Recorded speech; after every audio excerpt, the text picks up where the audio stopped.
तपाईहरु सबैजनालाई फेरि पनि प्रभु यीशु ख्रीष्टको नाममा जय मसीह। प्रभुलाई धन्यवाद भएको होस्। आजको फेरि पनि यो शुक्रबारको साँझ हामी यसरी प्रभुको वचनबाट सिक्न, प्रभुलाई आराधना गर्न अनि प्रभुको विश्रामभित्र हामी पस्नको लागि हामी आएका छौँ र हामीले यो दिनहरूमा सिक्दै गरेको कुरा राज्यको जन आदेशलाई हामीले सिकिरहेका छौँ। अनि म विश्वास गर्छु यो सिक्दै गर्दाखेरि हाम्रो जिउने शैली, हाम्रो सोच्ने शैली, हाम्रो हेर्ने शैलीहरूमा परिवर्तन आउँदैछ भन्ने कुरालाई म विश्वास गर्छु। किनभने जब हामी राज्यको कुरालाई सोच्छौँ अनि बुझ्छौँ, हाम्रो शैली पनि बदलिन्छ। हाम्रो हेर्ने, काम गर्ने, बोल्ने, सबै गर्ने तरिका अनि त्यो जो चाहिँ परमेश्वरको अगाडि ग्रहणयोग्य छ त्यो कुरा चाहिँ हाम्रो जीवनमा बनिन थाल्छ, पुरा हुन थाल्छ। त हामीले तेस्रो जन आदेशलाई हेर्दैछौँ। अनि तेस्रो जन आदेशमा अस्ति हामीले सिलोआमको पोखरीबाट हामीले हेर्दै थियौँ कि कसरी चाहिँ हाम्रो बुलावटमा हामी अगाडि बढ्नुपर्छ भन्ने कुरालाई, हामी जुन कुराको लागि बनिएको, हामीलाई पठाएको तलाउमा हामी जानुपर्छ अनि हामीले हाम्रो काम गर्नुपर्छ भन्ने कुरालाई हामीले सिकिरहेका थियौँ। र त्यो पठाइएको तलाउमा हामी जाँदै गर्दाखेरि हाम्रो आँखाहरू खोलिनुपर्छ, जसरी चेलाहरूको आँखा खोलियो भन्ने कुरा हामीले हेऱ्यौँ कि उनीहरूको आँखा पनि प्रभुले खोलिदिनु भयो। जब उनीहरू आफ्नो बुलाहटमा बढ्न थाले तब उनीहरूको आँखाहरू खोलियो। अनि धर्मशास्त्रले चाहिँ कसरी हाम्रो आँखालाई खोल्छ भन्ने कुरालाई हामीले सिकिरहेका छौँ। र आज हामी फेरि त्यही कुराको अर्को आयामलाई म कन्टिन्यू गर्न चाहन्छु। तपाईँले अलरेडी नोट्स पाइसक्नु भएको छ भन्ने कुरालाई म विश्वास गर्छु। अनि यो नोट्सहरूलाई हेरिकन हामी यसलाई सिक्छौँ, हामी यसलाई अध्ययन गर्छौँ। आउनुहोस् यति बेला हामी प्रार्थना गर्नेछौँ अनि हामी परमेश्वरको वचनभित्र पसिजानेछौँ। प्रभु, हामी तपाईँलाई धन्यवाद दिन्छौँ। तपाईँ भलो परमेश्वर हुनुहुन्छ अनि हाम्रो आँखालाई खोलिदिने प्रभु, हामीसँग बोल्नुहुने प्रभु, हाम्रो जीवनमा काम गर्नुहुने परमेश्वर केवल तपाईँ हुनुहुन्छ। प्रभु, हामी तपाईँ कहाँ आउँछौँ, तपाईँ थाहै आउँछौँ प्रभु, किनभने जीवनको कुराहरू प्रभु तपाईँसँग छ। अनि प्रभु, हामी जसले तपाईँको अगाडि आउँदछौँ प्रभु, हामी तपाईँमा जीवन पाउँछौँ। प्रभु, हामीलाई घेर्ने जति पनि कुराहरू छ, तपाईँको ज्ञानको विरुद्धमा खडा हुने उच्च कल्पनाहरू, तपाईँको वचनलाई बुझ्न नदिने स्पिरिट अफ आर्ग्युमेन्ट प्रभु, विवाद गर्ने आत्मा प्रभु, अनि प्रभु तर्कहरू ल्याउने विचारहरू प्रभु, हामी त्यो सबै कुराहरूलाई यस घडी तपाईँको आज्ञा मान्नलाई अधीनमा ल्याउँदछौँ। अनि तपाईँको वचनले भन्छ कि जब तिमीहरूको आज्ञा पालन पूर्ण हुन्छ तब हामी सबै अनआज्ञाकारितालाई बदला फेर्न सक्ने हुनेछौँ। प्रभु, हाम्रो आज्ञा पालन जहाँ पूर्ण भएको छैन प्रभु, हामी त्यो ठाउँमा आज्ञा पालनलाई पूर्ण गराउन सकौँ। किनभने तपाईँले बलिदान होइन, तपाईँले आज्ञा पालन चाहनुहुन्छ। धन्यवाद प्रभु। आजको यो समय हामी तपाईँको अगाडि आउँछौँ, तपाईँको वचनबाट सिक्दैछौँ। पवित्र आत्मा, तपाईँ हामीसँग बोल्नुहुन्छ। निश्चय नै तपाईँ बोलिराख्नु भएको छ। हाम्रो खतना नभएको कानहरूले धेरैपल्ट सुन्न सक्दैन, तर यस घडी म प्रार्थना गर्छु तपाईँको वचनको तरवारले प्राण अनि आत्माको जोड्ने भएको एक एकवटा भागलाई वारपार गर्न सकेको होस् अनि त्यो ठाउँमा छुटकारा आउन सकोस्। धन्यवाद प्रभु यो समयको लागि, आज सिकेको वचनको लागि। हरेक कुराबाट चाहिँ प्रभु केवल तपाईँलाई नै महिमा भएको होस्। धन्यवाद सबै कुराको लागि प्रभु, तपाईँलाई धन्यवाद दिँदै यो समयलाई तपाईँको हातमा राख्दै माग्दछ आशिष पुत्र प्रभु यीशु ख्रीष्टको जिउँदो अनि पवित्र नामले, आमेन। हुन्छ, हामी परमेश्वरको वचनबाट यति बेला हामी सिक्न जानेछौँ। र तपाईँले आफ्नो नोट्सहरू, तपाईँको बाइबल, तपाईँको बुकमार्क अनि तपाईँको सबै कुरालाई तयारी राख्नु भएको छ भन्ने कुरालाई म विश्वास गर्छु। र हामी सिक्छौँ त परमेश्वरको वचनबाट। त आज हामी के सिक्न गइरहेका छौँ भन्दाखेरि चाहिँ इफिसीको किताब 1 अध्यायको 17 पदलाई हामी हेर्छौँ। इफिसीको किताब 1 अध्यायको 17 पद। त राज्यको जन आदेश, तेस्रो जन आदेशलाई हामीले हेर्दैछौँ। अघि मैले आराधनाको बिचमा प्रार्थना पनि गर्दै थिएँ, मनै सम्झिँदै पनि थिएँ यो कुराहरूलाई। हामी एउटा डाइरेक्सन, हामी एउटा दिशातर्फ जाँदैछौँ अनि त्यो डाइरेक्सन चाहिँ मतलब एकदमै भिन्दै छ। थुप्रोपल्ट हामीले प्रचलित संसारमा चलिरहेको कुराहरू लाई प्रचार गर्ने हामीमा एउटा के भन्नु जोस आउँछ या बाध्यता आउँछ। तर संसारको कुरा चाहिँ संसारसम्म मात्रै सीमित छ। जति नै गरे भने पनि त्यस कारणले गर्दाखेरि अब तपाईँ र मैले सिक्दै गरेको कुरा चाहिँ परमेश्वरको राज्यको कुरा हो। अनि एउटा कुरा म तपाईँहरूलाई सधैँ भन्ने गर्छु, म विश्वास गर्छु यो कुरालाई, किनभने परमेश्वरको वचनमा त्यसरी नै लेखिएको छ। यदि अहिले हामीले कष्ट भोग्छौँ, दोस्रो तिमोथी 2:12 के भन्छ भने यदि हामीले अहिले कष्ट भोग्छ भने चाहिँ ख्रीष्टसँग अहिले हामी दुःख भोग्छ भने चाहिँ ख्रीष्टसँग महिमित पनि हुन्छौँ। तर यदि अहिले हामी सिक्नलाई तयारी छैनौँ, यदि अहिले हामीलाई मनपर्ने कुराहरू, हामीलाई रमाइलो लाग्ने कुराहरूमा मात्रै हाम्रो ध्यानहरू केन्द्रित गर्छौँ भने चाहिँ एक दिन यस्तो समय आउँछ जब हामी अनन्तताभित्र प्रवेश गर्छौँ। त्यति बेला हामीले त्यो कुरालाई फेरि सिक्न पर्ने हुन्छ अनि त्यो चाहिँ हाम्रो लागि एकदमै चुनौतीपूर्ण कुरा हुन्छ। त आज हामीले यो कुरालाई सिकेको छौँ भने चाहिँ त्यो दिन चाहिँ हामी राज्य गर्छौँ। वी विल रेन विथ हिम। अन्त त बाइबलले भनेको छ यदि उहाँसँग कष्ट भोग्छौँ भने चाहिँ उहाँसँग राज्य गर्छौँ। सो अहिले यो कुराहरू सिक्दैछौँ नि हामी, राज्यको कुराहरू, त्यो एउटा कष्ट जस्तै छ। किन भन्दाखेरि चाहिँ किनभने कतिवटा कुरा त बुझ्नु पनि बुझ्दैन, हामी बुझ्नु पनि बुझ्दैनौँ। मेरो पत्नीले मलाई भन्नुहुन्छ सधैँ नै यो कुरा, मैले अस्ति पनि तपाईँसँग सेयर गर्दै थिएँ, भन्ने मान्छेले बुझिरहेको हुन्छ, म भन्नेलाई चाहिँ पुरा ताल परिरहेको हुन्छ अनि मैले जस्तै बुझिरहेको छ होला जस्तो लाग्छ, तर कोही कोही बेला बुझ्दैन। अनि मलाई यहीँ बस्ने भाइहरूले पनि भन्छ, दाजु आज त सबै टाउको माथि गयो नि, लास्टमा मात्रै अलिअलि कुरा बुझ्यो भनेर भन्छ है। प्रभुलाई धन्यवाद छ। त्यसो गर्दा गर्दै एक दिन न एक दिन त हामी बुझ्छौँ, एक दिन न एक दिन त हामी बुझ्ने हुन्छ। आज त्यसले गर्दाखेरि हामीले भन्नु चाहिँ छोड्नु हुँदैन, हामीले गर्नु छोड्नु। अन्त त प्रभुले भन्नुभयो घचघचाइरहौ, मागिरहौ, खोजिरहौ भन्नुभएको छ है। जबसम्म त्यसलाई हामी भेटाउँदैन, जबसम्म हामी न्यायलाई चाहिँ विजयमा पुर्याउँदैनौँ, तबसम्म हामी कराइरहेका छौँ, तबसम्म हामी चिच्चाइरहेका छौँ है। त आज हामी यो कुरालाई हेर्छौँ। एफिसीको किताब 1:17 म पढ्दैछु। म प्रार्थना गरिरहन्छु कि हाम्रा प्रभु यीशु ख्रीष्टका परमेश्वर महिमाको पिताले तिमीहरूलाई उहाँको विषयको ज्ञानमा बुद्धि र प्रकाशको आत्मा देऊन्।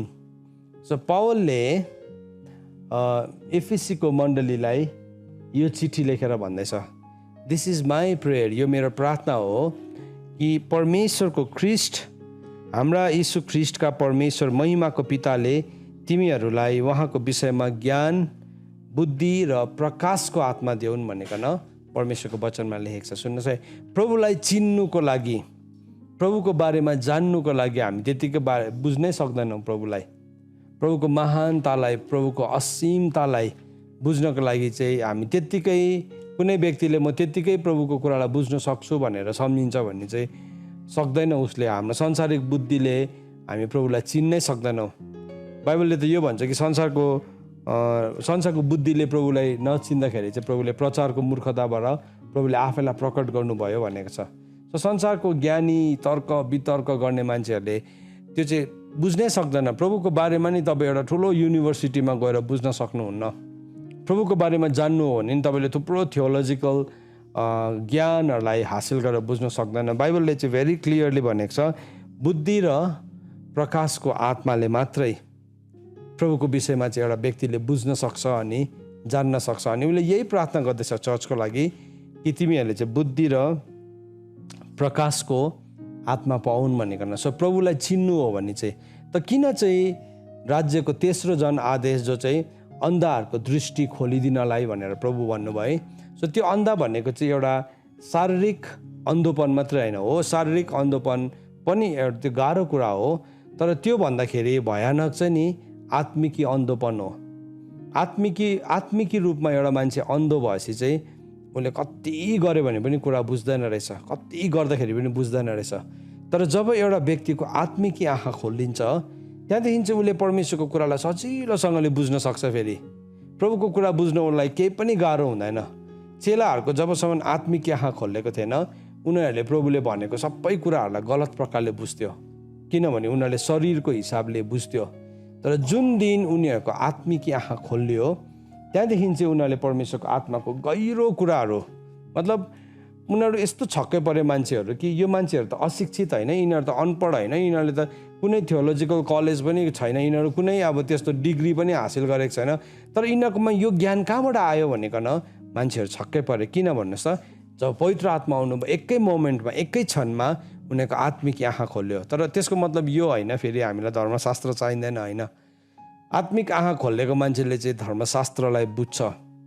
धर्मशास्त्र बिनै आत्मिक आँखा खोल्यो भने चाहिँ फेरि त्यो डेन्जरस हो। त्यो चाहिँ डिमोनिक ऱ्याममा खोलिएको हुन्छ, शैतानिक संसारमा खोलिएको हुन्छ।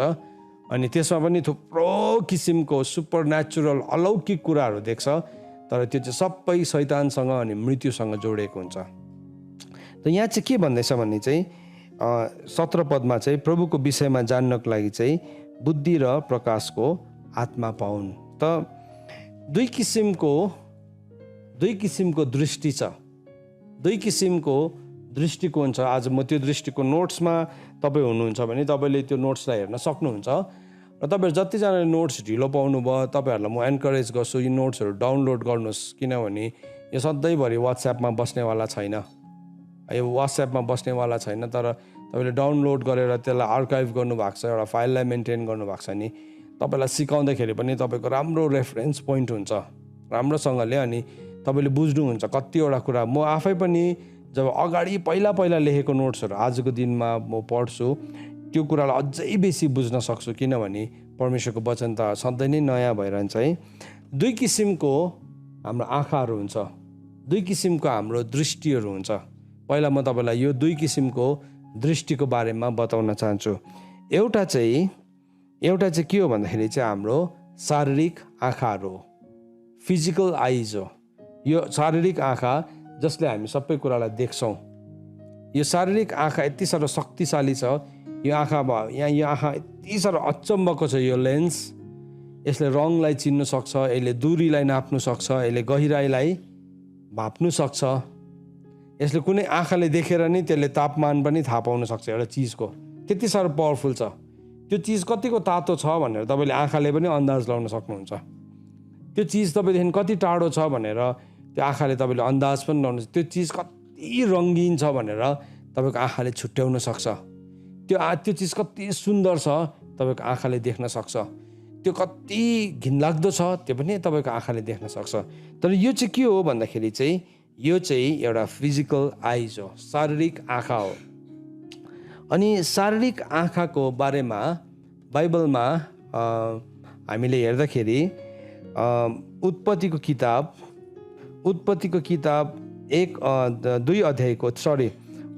किताब 3 अध्यायको 6 अनि 7 पदमा हामी भेटाउँछौँ। आदम र हवाको शारीरिक आत्मा उग्रेको दिन के भयो, वाट ह्यापन्ड। जब उनीहरूको शारीरिक आँखा उग्रियो तब के भयो भन्ने कुरालाई लेखेको छ। त्योभन्दा अगाडि आदम र हवाको सबै हेराइ चाहिँ आत्मिकी थियो, सबै आत्मिकी थियो। म त्यो दुईटाको डिफ्रेन्स तपाईँलाई बताउन चाहन्छु। उत्पत्तिको किताब 3 अध्यायको 6 अनि 7 पद। उत्पत्तिको किताब 3 अध्यायको 6 अनि 7 पद तपाईँहरू सबैले कृपया खोल्नुहोस् अनि तपाईँले हेर्नुहोस्, यो खण्डलाई पढ्नुहोस्। तपाईँको नोट्स नै अगाडि छ भने पनि तपाईँले खोल्नुहोस्, किनभने तपाईँले आफ्नो बाइबलमा पनि त्यो पढ्न जरुरी छ। अनि तपाईँले लेखिराख्नुहोस् तपाईँको बाइबलमा शारीरिक आँखा चाहिँ यो दिन खोलेको रहेछ भनेर तपाईँले लेखिराख्नुहोस्। त्यसो गर्दाखेरि तपाईँले कसैलाई बताउनु पर्दाखेरि तपाईँलाई सजिलो हुन्छ। यहाँ यसो भनेर लेखेको छ, जब स्त्रीले त्यस रुखको फल खानलाई असल र हेर्नमा रहल राख्दो र बुद्धि पाउनलाई त्यस रुखको चाह गर्नुपर्ने रहेछ भनेदेखिन्, तब तिनले त्यस रुखको फल टिपेर खाइन् र आफ्ना पतिलाई पनि दिइन् र उनले पनि खाए। अनि दुवैको आँखा खुले र नाङ्गै पो रहेछौ भनी तिनीहरूले थाहा पाए। हेर्नुहोस् है, जब नि त्यो रुखको फलको विषयमा शैतानले आएर कन्भिन्स गरेको थियो, कन्भिन्स गर्दा स्पिरिचुअली पनि कन्भिन्स भएको थियो हावा चाहिँ कि त्यो रुखको फल चाहिँ कस्तो छ भन्दाखेरि चाहिँ हेर्नमा रहर लाग्दो, बुद्धि पाउनलाई त्यसको चाह गर्नुपर्ने। सो त्यो चाहिँ नि त्यो चाहिँ के थियो भन्दाखेरि चाहिँ वास्तवमा एउटा फिजिकल रुख नै थिएन, त्यो एउटा स्पिरिचुअल ट्री थियो। अन्त त उसले किनभने योभन्दा अगाडि चाहिँ उसले जुन हेराइ थियो उनीहरूले कुनै पनि कुरालाई शारीरिक रूपमा देख्दैन थियो, कुनै पनि कुरालाई शारीरिक रूपमा देख्थ्यो अफकोर्स, मतलब शारीरिक आँखाले देख्दैन थियो भनेको होइन, तर शारीरिक हिसाबले उनीहरू हेर्दैन थियो। जब आदमले स्त्रीलाई देखे उसले के भन्यो, ऊ त मेरो हाडको हाड हो, मेरो मासुको मासु। सो उसले के देख्यो, उसले भित्र उसको बोन्सलाई देख्न सक्यो, ऊ भित्र भएको फ्लेसलाई देख्न सक्यो। मतलब त्यति साह्रो गहिरो देख्थ्यो, देख्ने बित्तिकै त्यस्तो देख्थ्यो। सो यो रुखलाई तपाईँले देख्नुहुन्छ नि, यो चाहिँ एउटा फिजिकल एउटा के भन्नु, एउटा शारीरिक एप्पलको रुख है। हामीले चाहिँ अब नक्सामा चाहिँ त्यस्तै देखेको छ, एउटा शारीरिक त्यो एउटा स्याउको आइफलको रुख जस्तो देख्छ। अनि उसले सट्टै टिपेर खाएको, अनि आदमले पनि खाँदाखेरि चाहिँ यहाँ अड्कियो अरे, अनि यो चाहिँ एडम्स एप्पल भनेर भन्छ है। सो त्यो संसारले बनाएको थ्योरी हो, त्यो चाहिँ परमेश्वरको वचनमा लेखेको छैन त्यस्तो है। कतिजनाले फेरि त्यसलाई नै आज त गहिरो रेभुलेसन पायो, यहाँ चाहिँ यो किल्कीले चाहिँ एडम्स एप्पल भनेको त्यस कारण पो रहेछ त भने होइन। सुन्नुहोस् है, त्यो रेभुलेसन होइन, त्यो चाहिँ जस्ट मान्छेले बनाएको मिथ्या मात्रै हो। त यहाँ के हुँदैछ भन्दाखेरि चाहिँ त्यो रुख पनि एउटा स्पिरिचुअल रुख थियो, अनि त्यहाँभित्र भएको फलहरू पनि आत्मिकी फलहरूै थियो, जुन फलहरू चाहिँ समयको लागि प्रभुले उनीहरूलाई तयारी गरेर राखिदिनु भएको थियो। समयमा त्यो फलको रेभुलेसन उनीहरूले पाउनेवालै थियो, तर अब जबसम्म उनीहरू पूर्ण रूपमा हुर्किँदैन थियो उनीहरूले खानु पाउँदैन थियो त्यो कुरालाई चाहिँ है। त के भयो, अब उनीहरूले जब खाने बित्तिकै उनीहरूले आफैलाई के देख्यो अरे, नाङ्गै देख्यो हो। त्यहाँदेखि चाहिँ के भयो भन्दाखेरि चाहिँ उनीहरूको शारीरिक आँखा खोलिएको हो। त्यहाँदेखि चाहिँ के भन्यो नि, आत्मिकी रूपमा उसले देख्न छोड्यो। त्यहाँदेखि चाहिँ जे कुरालाई पनि उसले शारीरिक रूपमा हेर्न थाल्यो। तपाईँले भन्नुहुन्छ कसरी त त्यो त बाइबलमा लेखेको छैन त भनेर तपाईँले भन्नुहुन्छ भने लेखेको छ वास्तवमा त्यो कुरा।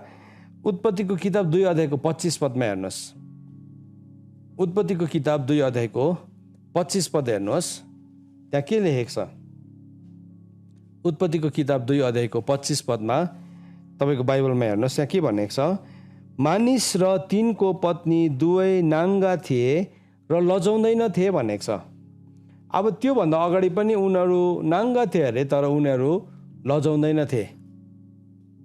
उनीहरूलाई लजाउनु पर्ने केही पनि कुरा थिएन, नाङ्गो थियो उनीहरू। त के भयो, किन लजाउँदैन थियो भन्नुहोस् त। नाङ्गो हुँदाखेरि पनि किन लजाउँदैन थियो भन्दाखेरि चाहिँ किनभने उनीहरूको हेर्ने तरिका चाहिँ के थियो, सबै आत्मिक थियो। आत्मिक रूपमा उनीहरूले देख्न सक्थे एका दुस्रालाई।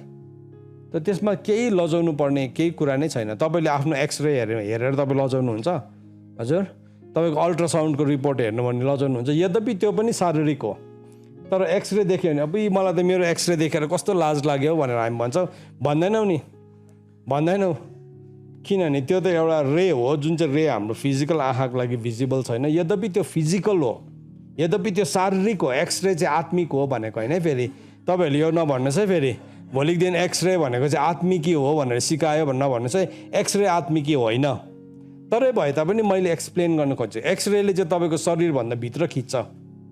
एक्सरेले चाहिँ तपाईँको त्यो बाहिर जुन चाहिँ तपाईँको लुगा लगाउनु भएको छ, त्यो लुगाले चाहिँ एक्सरेलाई छेल्न सक्दैन। त्यसले चाहिँ तपाईँको नाङ्गोपनदेखि पनि भित्र खिच्न सक्छ। त हामी एक्सरेलाई देखेर कहिले पनि लजाउँदैनौँ, किनभने त्यो एउटा यस्तो रे हो जसले चाहिँ जो हाम्रो फिजिकल, हाम्रो शारीरिक आँखाको लागि त्यो उपलब्ध छैन। तर त्यसले के गर्छ भन्दाखेरि चाहिँ त्यसले चाहिँ भित्रीको कुरालाई पनि खिच्न सक्छ। तर यहाँ जुन चाहिँ उनीहरू नाङ्गो थियो र लजाउँदैन भनेको चाहिँ के थियो भन्दाखेरि चाहिँ उनीहरू हरेक कुरालाई चाहिँ उनीहरूले आत्मिक रूपमा देख्न सक्थे। सो लाजको सम्बन्ध, डरको सम्बन्ध त्यो सबै चाहिँ केसँग छ, मृत्युसँग छ। त उनीहरूकोमा केही पनि लाज थिएन। तर यो चाहिँ के हो भन्दाखेरि चाहिँ यसलाई चाहिँ हिब्रू भाषामा चाहिँ एरोम भनेको छ, AROM। तपाईँकोमा नोट्स छ भने नोट्समा मैले लेखेको छु त्यसलाई एरोम भनेको छ। एरोम भनेको चाहिँ नि एउटा त्यो पनि भनेको के हो, एउटा बेर, एउटा काँचो, एउटा नाङ्गोपना एरोम भनेको। तर अर्को नाङ्गोपना जुन चाहिँ जब फल खाए नि उनीहरूले, फल खाने बित्तिकै उत्पत्तिको किताब 3 अध्यायको 7 पदमा जुन चाहिँ फल खाएर नाङ्गोपना आयो त्यसलाई चाहिँ इरोम भनेको छ। एरोम र इरोम भन्ने दुईवटा शब्दलाई प्रयोग गरेको छ त्यहाँ। सो अब यहाँ चाहिँ के भयो, दुइटै नाङ्गोपना हो, दुइटाकै मिनिङ नेकेडनेस हो। तर के फरक थियो भन्दाखेरि चाहिँ एउटा नेकेडनेसमा चाहिँ उनीहरूले त्यो कुरालाई चाहिँ स्पिरिचुअल आइजहरूले हेर्थ्यो, आत्मिकी आँखाले हेर्थ्यो। सो जुन चाहिँ कुरा चाहिँ आत्मिकी छ त्यो त एकदमै आत्मिकी कुराहरू त प्योर छ नि है, शुद्ध छ नि त, शुद्ध छ। अनि त्यो हेर्दै गर्दाखेरि हामीलाई कसैलाई हेर्दाखेरि त्यो मतलब लाजको भावना आउँदै आउँदैन, डरको भावना आउँदै आउँदैन है। त्यहाँ चाहिँ के छ, त्यो चाहिँ एकदमै शुद्ध छ। तर जब हामी फोरी हुन्छौँ त्यहाँदेखि चाहिँ के हुन्छ, हाम्रो हरेक हेराइ नै हामीले राम्रैसँगले हेरिरहेको हुन्छ, तर मनभित्रको विचारको हेराइले चाहिँ के हुन्छ, त्यहाँ फोहोर जोड्दै गरेको हुन्छ। त्यो चाहिँ के हो, त्यसलाई चाहिँ इरोम भन्छ। त पहिलोपल्ट जब आदम र हावा निवस्त्र थिए, उनीहरू वस्त्रहीन थिए, उनीहरू केले ढाकेको थियो भन्दाखेरि चाहिँ उनीहरू चाहिँ they were covered with light, उनीहरू ज्योतिले भरिएको थियो। किनभने परमेश्वरले मानिसलाई आफ्नै स्वरूपमा बनाउनु भएको थियो। अनि त्यो ज्योति चाहिँ किसको ज्योति हो भन्दाखेरि चाहिँ त्यो ज्योति चाहिँ आत्माको ज्योति। भजन सङ्ग्रह 104 को 2 पदमा लेखेको छ। भजन सङ्ग्रह 104 को 2 पदमा के भनेर लेखेको छ भन्दाखेरि चाहिँ परमेश्वरको बारेमा लेखेको छ। अनि बाइबलले भन्छ मानिसलाई परमेश्वरले आफ्नै स्वरूपमा बनाउनु भयो। सो भन्नुको मतलब परमेश्वरले जुन वस्त्र लाउनुहुन्छ मानिसलाई पनि त्यही वस्त्र नै दिनुभयो। त भजन सङ्ग्रह 104 को 2 पदमा के भनेर लेखेको छ नि, उहाँले प्रकाशलाई पोसाक झै पहिरिनु भएको छ है। सो प्रभुले नि प्रकाशलाई चाहिँ ज्योति जस्तै, मतलब प्रकाशलाई चाहिँ पोसाक झै, ज्योतिलाई चाहिँ उहाँले अथवा प्रकाशलाई चाहिँ उहाँले एउटा पोसाक एउटा ड्रेसलाई जस्तै पहिरिनु भएको छ। सो आदम र हावाको त्यो जुन चाहिँ पहिलो स्टेट थियो, पहिलो स्टेट जुन चाहिँ स्टेटमा उनीहरू नाङ्गै थिए अथवा त्यसलाई एरोम भन्छ, त्यो एरोममा चाहिँ के थियो भन्दाखेरि चाहिँ उसको आत्मिकी हरेक कुराहरू चाहिँ बाहिर थियो। अब हाम्रो हरेक आत्मिकी कुराहरू चाहिँ भित्र छ। अहिले भित्र भएको कारणले गर्दाखेरि हामी देख्दैनौँ। यदि त्यो ठाउँमा हाम्रो आँखा खोल्यो भने चाहिँ के हुन्छ भने शारीरिक कुरा चाहिँ हामीलाई सबै व्यर्थको लाग्छ, केही पनि भ्याल्युको हुँदैन त्यो हो। हामी संसारमा जिउँदैछौँ, खुवाउँदैछौँ, लाउँदैछौँ, तर त्यो खानु र लाउनु इम्पोर्टेन्ट नै हुँदैन हाम्रो लागि। खान्छौँ हामी, लगाउँछौँ पनि, हामी आफैलाई सोबर सिम्पल राख्छौँ, तर त्यो सिम्प्लिसिटीले त्यो सोबर हुनु भन्ने कुरा चाहिँ त्यो हाम्रो लागि तपस्या पनि हुँदैन, त्यो हाम्रो लागि लाइफस्टाइल पनि हुँदैन, तर त्यो चाहिँ जस्ट एउटा हाम्रो डेली रुटिन मात्रै हुन्छ होइन। भने चाहिँ यदि आज म सिम्पल भएँ, यदि आज मैले सोबर भयो भने चाहिँ हामीलाई कोही कोही बेला ठुलो बलिदान गरेको जस्तो लाग्छ। आज म सिम्पल भएँ, यदि आज म सरल जीवन जिएँ भने चाहिँ मैले ठुलो बलिदान प्रभुलाई गरेको जस्तो लाग्छ। आत्मिक आँखा खोल्यो भने त्यो बलिदान जस्तो लाग्दैन, त्यो केही न केही हुन्छ त्यो पनि होइन। भने हामी त्यसमै भयङ्कर भइरहेको हुन्छ। म कस्तो सस्तो लुगा लगाउँदैछु आजकल त म कस्तो सिम्पल छु, मेरो सबै मेक ओभरहरू पनि हरायो है प्रभुको खातिर। त्यो घमण्ड गर्ने ठाउँ छ नि, आफै भत्किन्छ, त्यो सबै झुटको शरणस्थानहरू भत्किन थालिहाल्छ। हामीले घमण्ड गर्नुपर्ने केही कुरा नै रहँदैन। त यहाँ के देख्दैछौँ हेर्नुहोस् है, आदम र हावाको पनि उनीहरूले पनि त्यही ज्योतिलाई पहिरेको थियो। अनि बाइबलले के भन्छ भन्दाखेरि चाहिँ 2 किसिमको ज्योति छ। There are 2 types of lamp, 2 किसिमको ज्योति छ। एउटा ज्योतिलाई चाहिँ के भनेको छ भन्दाखेरि चाहिँ मानिसको आत्मा भनेको छ। यो नोट्समा हेर्नुहोस्, हितोपदेश 20 अध्यायको 27 पदमा लेखेको छ। हितोपदेश 20 अध्यायको 27 पद, त्यो पनि तपाईँहरूले खोल्नुहोस् सबैजनाले। हितोपदेश 20 को 27 मा के लेखेको रहेछ, लु खोल्नुहोस् त सबैजनाले, हेर्नुहोस् है। तपाईँले यो नोट्सलाई हेर्नुहोस् अथवा तपाईँले बाइबललाई खोलेर हेर्नुहोस्, पढ्नुहोस्, तपाईँको बाइबलमा दाग लाउनुहोस्। यो नोट त हराउनु पनि सक्नुहुन्छ, तपाईँकै बाइबलमा दाग लगाउनु भएको छ भने चाहिँ सजिलो हुन्छ। अनि बाइबलमा दाग लाउँदै गर्दाखेरि चाहिँ यो हितोपदेश 20 को 27 मा चाहिँ तपाईँले के लेख्नुहोस् भन्दाखेरि चाहिँ उत्पत्ति 2 को 25 लेखिराख्नुहोस्, सो द्याट तपाईँले त्यो रेफरेन्सलाई अर्को पालि सजिलोसँगले भेटाउनुहुन्छ। हितोपदेश 20 को 27 मा के लेखेको छ, मानिसको आत्मा परमप्रभुको दियो हो। के भन्दैछ, the spirit of a man is the lamp of the lord. हामीभित्र जुन चाहिँ स्पिरिट छ नि त्यो चाहिँ के अरे, परमप्रभुको दियो हो, ल्याम्प हो, ल्याम्प हो। अन्त त बाइबलले के भनेको छ, एउटा दियोलाई बालेर चाहिँ त्यसलाई चाहिँ टोकरीले छोप्दैन, त्यसलाई खाटमुनि पनि राख्दैन, तर त्यसलाई चाहिँ कहाँ राख्नुपर्छ, माथि सामदानमा। अनि कुन चाहिँ दियोको कुरा गर्नुभएको येशू ख्रीष्टले भन्दाखेरि चाहिँ आत्माको दियोको कुरा गर्नुभएको। त्यो आत्माको दियो जब प्रज्वलित हुन्छ त्यो आत्माको दियोले चाहिँ के हुन्छ भन्दाखेरि नि अरूहरूलाई पनि ज्योतिर्मय बनाउँछ, अरूहरू पनि त्यो ज्योतिमा आउन सक्छ। किन? तपाईँको आत्माको दियो प्रज्वलित भएको छ, एनलाइटेन्ड भएको छ।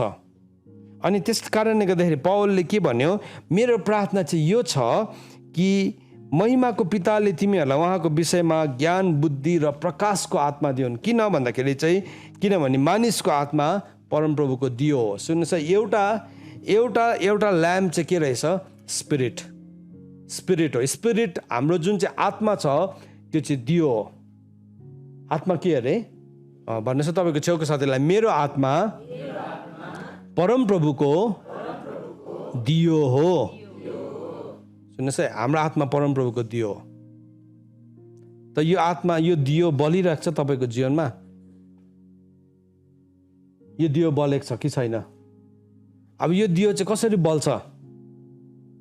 यो दियो चाहिँ कसरी बल्छ भन्दाखेरि चाहिँ यो दियो बल्नुको लागि चाहिँ त्यहाँभित्र के चाहिन्छ? तेल चाहिन्छ। अनि वचनले भनेको छ, हामी सधैँ पढ्छौँ नि हितोपदेश 6:23।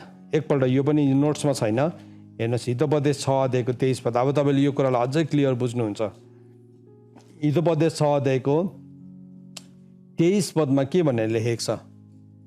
हितोपदेश 6:23 हेर्नुहोस्, यहाँ यसो भनेर लेखेको छ, किनभने आज्ञा चाहिँ बत्ती र अर्ती चाहिँ ज्योति हो, शिक्षा र सुधारले जीवनको मार्ग देखाउँछ। त भन्दैछ आज्ञा चाहिँ बत्ती अरे र अर्ती चाहिँ ज्योति हो। सो भन्नुको मतलब अब यो ज्योति चाहिँ कति बेला हामी भित्र प्रज्वलित हुन्छ? जब हामी परमेश्वरको आज्ञा र अर्तीलाई बुझ्छौँ। जब तपाईँ र मैले परमेश्वरको आज्ञा र अर्तीलाई बुझ्छौँ तब चाहिँ त्यो के हुन्छ? त्यो बत्ती चाहिँ बल्नु थाल्छ। अब आज्ञा त छ नि, यहाँ लेखिरहेको छ डल्लै, यत्रो बेसी आज्ञा लेखेको छ, यति साह्रो बेसी यहाँ छ। तर यो बल्नुको लागि चाहिँ फेरि के चाहिन्छ? अर्थी चाहिन्छ, टिचिङ, शिक्षा चाहिन्छ। अन्त त भजन सङ्ग्रह 119:130 भन्छ।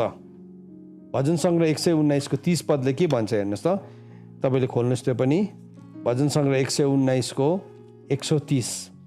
अन्त हामीले धर्मशास्त्रलाई बुझ्न, परमेश्वरको व्यवस्थालाई जान्न चाहिँ किन जरुरी छ भन्दाखेरि चाहिँ यसो भनेर लेखेको छ, तपाईँको वचनको अर्थले ज्योति चम्काउँछ र त्यसले निर्बोध मानिसलाई समझ दिन्छ। हेर्नुहोस् त, परमेश्वरको वचनको अर्थले चाहिँ ज्योति चम्कन्छ। अब मानिसको आत्मा चाहिँ परमप्रभुको दियो हो भन्दैछ। तर यो दियोमा जबसम्म तेल हाल्दैन, यो दियोको सलेदोलाई जबसम्म हामी छाड्दैनौँ, जबसम्म त्यसलाई सफा बनाउँदैनौँ, तबसम्म चाहिँ यो के हुन्छ? भित्री चाहिँ हाम्रो भित्री अन्धकार चाहिँ डरलाग्दो हुन्छ। अब यहाँ भित्र नै अन्धकार भएपछि चाहिँ के हुन्छ भने हामी भित्रबाट निस्किने हरेक कुरा अन्धकारको कुराहरू निस्किन्छ। तर यहाँ भित्रको कुराहरू प्रज्वलित भएको छ भन्ने चाहिँ नि यहाँ भित्रबाट चाहिँ केवल ज्योति मात्रै निस्किन्छ। अन्त धेरैपल्ट के हुन्छ भने नि हाम्रो यहाँ भित्रको तेल सकिएको हामीले थाहै पाउँदैनौँ। किनभने हामी त्यो तेललाई, अब तेल चाहिँ जैतुनलाई पिसेर निस्किँदा हाम्रो जीवनमा परिस्थिति आउँदै गरेको हुन्छ। यस्तो परिस्थितिले पिस्दै गरेको हुन्छ, हामी प्रभुलाई भन्छ, ओहो प्रभु भयो, अब म सहनु सक्दिनँ। अघि हाम्रो प्रभुको दासले भन्नुहुँदै थियो, कतिजना तपाईँहरू हुनुहुन्छ जसहरूले चाहिँ जीवनमा अब भयो प्रभु म हार खाएँ, म सक्दिनँ। तपाईँले कहाँ भन्नुहुँदैछ? अच्छा, तपाईँ भित्रको जैतुन पिसिँदैछ नि, तपाईँ भित्रको त्यो तेल पिसिँदै गर्दाखेरि चाहिँ तपाईँलाई दुख्दैछ। अब तेल चाहिँ नपिसिकन निस्किँदैन। अब तेल निस्किनु हो भने चाहिँ जैतुनलाई पिस्नै पर्छ। जे कुराबाट पनि तपाईँले तेल निकाल्नुहोस् है, यसरी झुन्डाएर चुइनेवाला चाहिँ छैन। जैतुनलाई झुन्डाउनुहोस्, भोलि बिहान यस्तो कप भरिरहेको चाहिँ हुँदैन। त्यसको प्रक्रिया चाहिँ के हो? It has to go through grinding. त्यो चाहिँ एउटा पिसाइबाट जानै पर्छ। त्यो पिसाइबाट गएपछि मात्रै तेल निस्किन्छ। अनि त्यो तेलले चाहिँ के गर्छ? यहाँभित्र जुन चाहिँ आत्माको दियो छ नि, त्यसलाई के गरिदिन्छ? जलाइदिन्छ। अन्त त्यो तेल चाहिँ के हो? त्यो पिस्ने प्रक्रियालाई चाहिँ के भन्छ? जाँच भन्छ। आगो सरको जाँच भन्छ। आगो सरको जाँच हुन्छ। कोही एकदमै हट प्रेस हुन्छ, कोही एकदमै कोल्ड प्रेस हुन्छ। कसैको चाहिँ आगो सरको जाँच आउँछ, एकदम आगै बल्छ त्यो जाँचमा है, त्यो एउटा किसिमको जाँच हो, त्यसले पनि तेल निस्किहाल्छ। तर त्योभन्दा प्योर ओइल चाहिँ नि कुन चाहिँ हुन्छ, चिसो कोल्ड प्रेस। अन्त त तपाईँले बजारमा ओइल किन्नु जान्नुहोस् त के भन्छ, लेखिरहेको हुन्छ नि यो चाहिँ कोल्ड प्रेस हो, एकदम चिसोमा पेलेको, त्यो झन् डरलाग्दो हो, त्यो झन् महाजाँच हो। त्यो कोल्ड प्रेसबाट जाँदाखेरि त के हुन्छ, सबै छोडिदिनु मनपर्छ। प्रभु ल अब हुन्छ 1-2 दिन चाहिँ म ब्रेक माग्नु पऱ्यो तपाईँलाई, होइन फेरि जोइन गर्छु भन्नु मनपर्छ। तर सुन्नुहोस् है, बत्ती बल्दैन, यहाँभित्रको दियो बल्दैन, यहाँको अन्धकार भन्छ सबै गयो, फिनिस्ड, सक्यो त्यहाँदेखि चाहिँ। सो त्यस कारणले गर्दाखेरि चाहिँ हाम्रो आँखा खोलिनको लागि चाहिँ प्रभुले के गर्नुहुन्छ भन्दाखेरि चाहिँ हामी भित्रको आत्मालाई प्रज्वलित गराउन चाहनुहुन्छ। अनि त्यो तेललाई ल्याउने, त्यो तेललाई, त्यो वेदीलाई बालिरहने काम चाहिँ कसको हो, हाम्रो हो। हाम्रो प्रभुको वचनले के भनेको छ, वेदीमा आगो जलिरहोस्। लेवीको किताब 6:12 भनेको छ, वेदीमा आगो जलिरहोस्, होइन, सधैँ बलिरहोस्। त्यो वेदीको आगो चाहिँ यहाँभित्रको वेदीको आगो बलिरहनको लागि चाहिँ यहाँभित्र तेल पनि सप्लाई भइरहनु पर्यो, यो तेल सप्लाई भइरहनु पर्यो। अनि यसले चाहिँ के गर्छ, यसले चाहिँ बल्छ। त अब मूर्ख स्त्रीहरू चाहिँ कस्तो थियो भन्नुहोस् त, उनीहरूले बत्ती चाहिँ लग्यो तर तेल चाहिँ बोकेन। उनीहरूभित्र जति तेल थियो नि त्यतिमै भरोसा परेर गएको थियो। सुन्नुहोस् है, हामीभित्र जति तेल छ नि यतिमै हामी भरोसा पर्नु हुँदैन। त प्रभुले चाहनुहुन्छ हामीभित्रको तेल चाहिँ अझै बढोस्, प्रभुले चाहनुहुन्छ हामीभित्रको तेल चाहिँ दिन प्रतिदिन बढोस् भनेकन प्रभुले चाहनुहुन्छ। सो त्यो प्रोसेसबाट आज थुप्रैजना जान्दै हुनुहुन्छ। तपाईँ नडराउनुहोस्, नडराउनुहोस्, भन्नुहोस् प्रभु म चाहिँ त्यो तेललाई मेरो जीवनमा भरिन दिन्छु, म एक्स्ट्रा ओइल पनि बोक्छु। किनभने त्यो कालो अँध्यारोको समयमा चाहिँ नि त्यो एक्स्ट्रा ओइल, त्यो रेभलेसनले चाहिँ नि हामीलाई बढाएर लान्छ। त यहाँ के भन्दैछ, एउटा चाहिँ मानिसको आत्मा हो जो चाहिँ परमप्रभुको दियो हो। सो मानिसको आत्मा चाहिँ परमप्रभुको दियो हो, तर त्यो आत्मालाई बल्नको लागि पनि के चाहिन्छ, तेल चाहिन्छ। त्यो तेल चाहिँ कहाँबाट निस्किन्छ अरे, पिसाइबाट, पिसिँदाखेरि मात्रै निस्किन्छ, पिसिँदाखेरि मात्रै निस्किन्छ। त्यो पिस्यो भने चाहिँ तेल निस्किन्छ। यो दिनहरूमा हामीले 3टा रुखको बारेमा हामीले सुन्दैछौँ नि डिभोसनमा, एउटा चाहिँ जैतुनको छ, एउटा नेभाराको छ, अनि एउटा चाहिँ वाइन छ, अङ्गुर छ। त तेल चाहिँ नि जैतुनबाट निस्किन्छ है। त्यो जैतुन चाहिँ पिसिनु पर्ने हुन्छ हो। त्यो पिसिँदै गर्दाखेरि चाहिँ, त्यसले गर्दाखेरि त चर्चभित्र चर्चलाई खेदो छ, त चर्चलाई, ट्रु चर्चलाई खेदो छ। ट्रु चर्चलाई संसारसँग मिल्ने गर्दा केही खेदो छैन। तर साँचो तपाईँ साँच्चै प्रभुको नाममा निस्किनु हुँदैछ नि, तपाईँ यस्तो पिसिनु हुँदैछ। अनि हामी प्रभुलाई धन्यवाद दिनुपर्छ। पिसिँदाखेरि चाहिँ नि खोस्टा र त्यो चिज छुट्टिन्छ, तेल छुट्टिन्छ। अनि तपाईँको जीवनबाट छुट्टिएको खोस्टाको लागि बिलौना नगर्नुहोस्, किनभने त्यहाँबाट जुन तेल निस्केको छ त्यो चाहिँ परमेश्वरको अगाडि बहुमूल्य छ। अब दोस्रो आँखा चाहिँ के हो त, दोस्रो ज्योति चाहिँ के हो, एउटा चाहिँ आत्मा चाहिँ मानिसको के अरे, अघि हामीले पढ्यौँ कि मानिसको आत्मा चाहिँ परमप्रभुको दियो। एउटा ज्योति चाहिँ आत्मा हो भने चाहिँ अर्को ज्योति चाहिँ के रहेछ भन्दाखेरि चाहिँ मत्तीको किताब 6:22 र 23 हो। अर्को ज्योति चाहिँ 2 kinds अफ लाइट, हामीभित्र 2 किसिमको ज्योति छ। तपाईँ कुन चाहिँ ज्योतिको भरमा हेर्नुहुन्छ, कुन चाहिँ ज्योतिको भरमा हेर्नुहुन्छ, त्यो चाहिँ हामीले चुनाव गर्नुपर्छ। हाम्रो जब आत्मिक आँखाहरू खोलिन्छ त्यति बेला हामी यो ज्योतिको हिसाबले हिँड्छौँ। सो तपाईँले मसँग खोल्नुहोस् मत्तीको किताब 6:22 र 23 सबैले खोल्नुहोस् ल।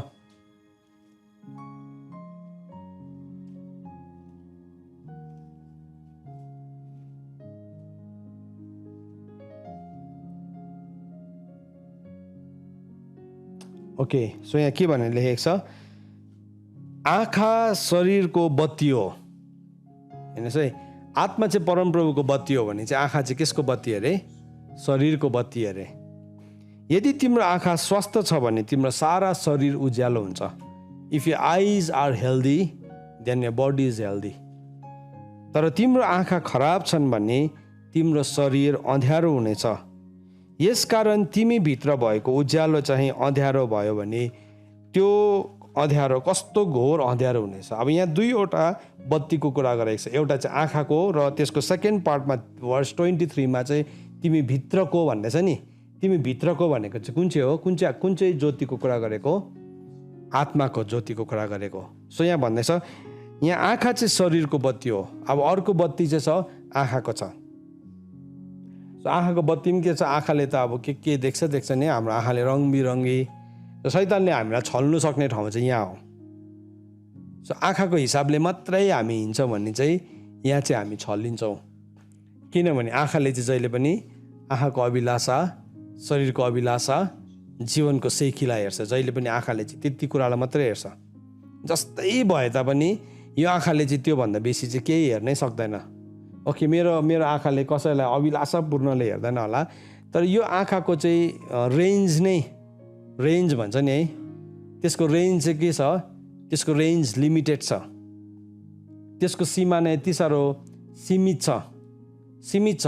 त्यसले त्यहाँसम्म मात्रै देख्नु सक्छ, त्यहाँदेखि पारी चाहिँ त्यसले देख्नै सक्दैन। मैले भनेको बुझ्दै हुनुहुन्छ? हाम्रो आँखाको जुन चाहिँ शरीरको आँखा छ त्यो चाहिँ यति साह्रो सीमित छ, किनभने त्यो शरीरको आँखा चाहिँ केसको फलस्वरूप खोलिएको थियो? पापको फलस्वरूप खोलिएको थियो। सो पाप गर्नुभन्दा अगाडि पनि उनीहरू नाङ्गै थियो। पाप गरिसकेपछि पनि उनीहरूले नग्नता देख्यो है। उनीहरू त नाङ्गै थियो नि, तर नग्नता देख्न थाल्यो। त्यो अब के भयो, त्यसको रेन्ज घटेर गयो। के भयो? फिजिकल हो, physical. So physical range. So कतिजनाकोमा अब हामीले कतिवटा चिजहरू किन्छौँ अनि त्यो चिजको त्यही हिसाबले नै त्यसको मूल्यहरू तोकिएको हुन्छ। तपाईँले फोन किन्नुहुन्छ या कुनै पनि एउटा ग्याजेट किन्नुहुन्छ, त्यही हिसाबले त्यसको एउटा मूल्य बाहिरबाट हेर्दाखेरि त बट्टाको साइज त एउटै छ, खोलको साइज त एउटै छ, तर त्यहाँभित्र भएको रेन्जले चाहिँ त्यो कुरा कति मूल्यवान हो या कति त्यसको कम मूल्य हो त्यो तय गर्छ त्यसले। किन? त्यसको लिमिटेसन्स छ। तपाईँले त्यही एउटा गाडी चाहिँ तपाईँले अर्को गाडी भन्दाखेरि सायद 5 गुणा कम्ती दाममा पनि पाउन सक्नुहुन्छ। तर त्यो 5 गुणा महँगो गाडी चाहिँ किन त्यति साह्रो महँगो भयो भन्दाखेरि चाहिँ किनभने त्यसको रेन्ज चाहिँ के छ, ठुलो छ। उनीहरूले भन्छ यो चाहिँ एकदमै पहाडमा पनि चढ्छ, हिउँमा पनि कुद्छ, पानीमा डुबाएर कुदाउनु भयो भने कुद्छ। अर्को चाहिँ के छ, हेर्दाखेरि दामी छ, तर अलिकति पानीको लेभल बढ्यो भने तपाईँको गाडी के हुन्छ, रोकिहाल्छ। त्यस्तै प्रकारले हाम्रो फिजिकल आइजको रेन्ज चाहिँ कहाँसम्म छ, त्यसको सिमाना चाहिँ कहाँसम्म छ भन्दाखेरि चाहिँ आँखाको अभिलाषा, शरीरको अभिलाषा, जीवनको सेखीसम्म मात्रै छ। र शारीरिक रूपमा कुनै कुरालाई हामी हेर्छौँ भने चाहिँ त्यतिसम्म नै छ। यद्यपि त्यसलाई पनि कतिजना मान्छेले चाहिँ भयङ्कर अचम्मको रूपले प्रस्तुत गर्छ। म एउटा खण्डलाई पढ्न चाहन्छु। यूहन्नाको किताब 3 अध्यायको 30, 31, 32 हेर्नुहोस् तपाईँले मसँग। यूहन्नाले के भनेको छ? यूहन्नाको किताब 3 अध्यायको 30, 31, 32। अनि मेरो प्रार्थना पनि यो छ, आज यो वचनहरू पढ्दै गर्दाखेरि नि यो वचनको रेभेलेसन तपाईँले बुझोस् भनिकन मेरो प्रार्थना छ। This is my sincere prayer.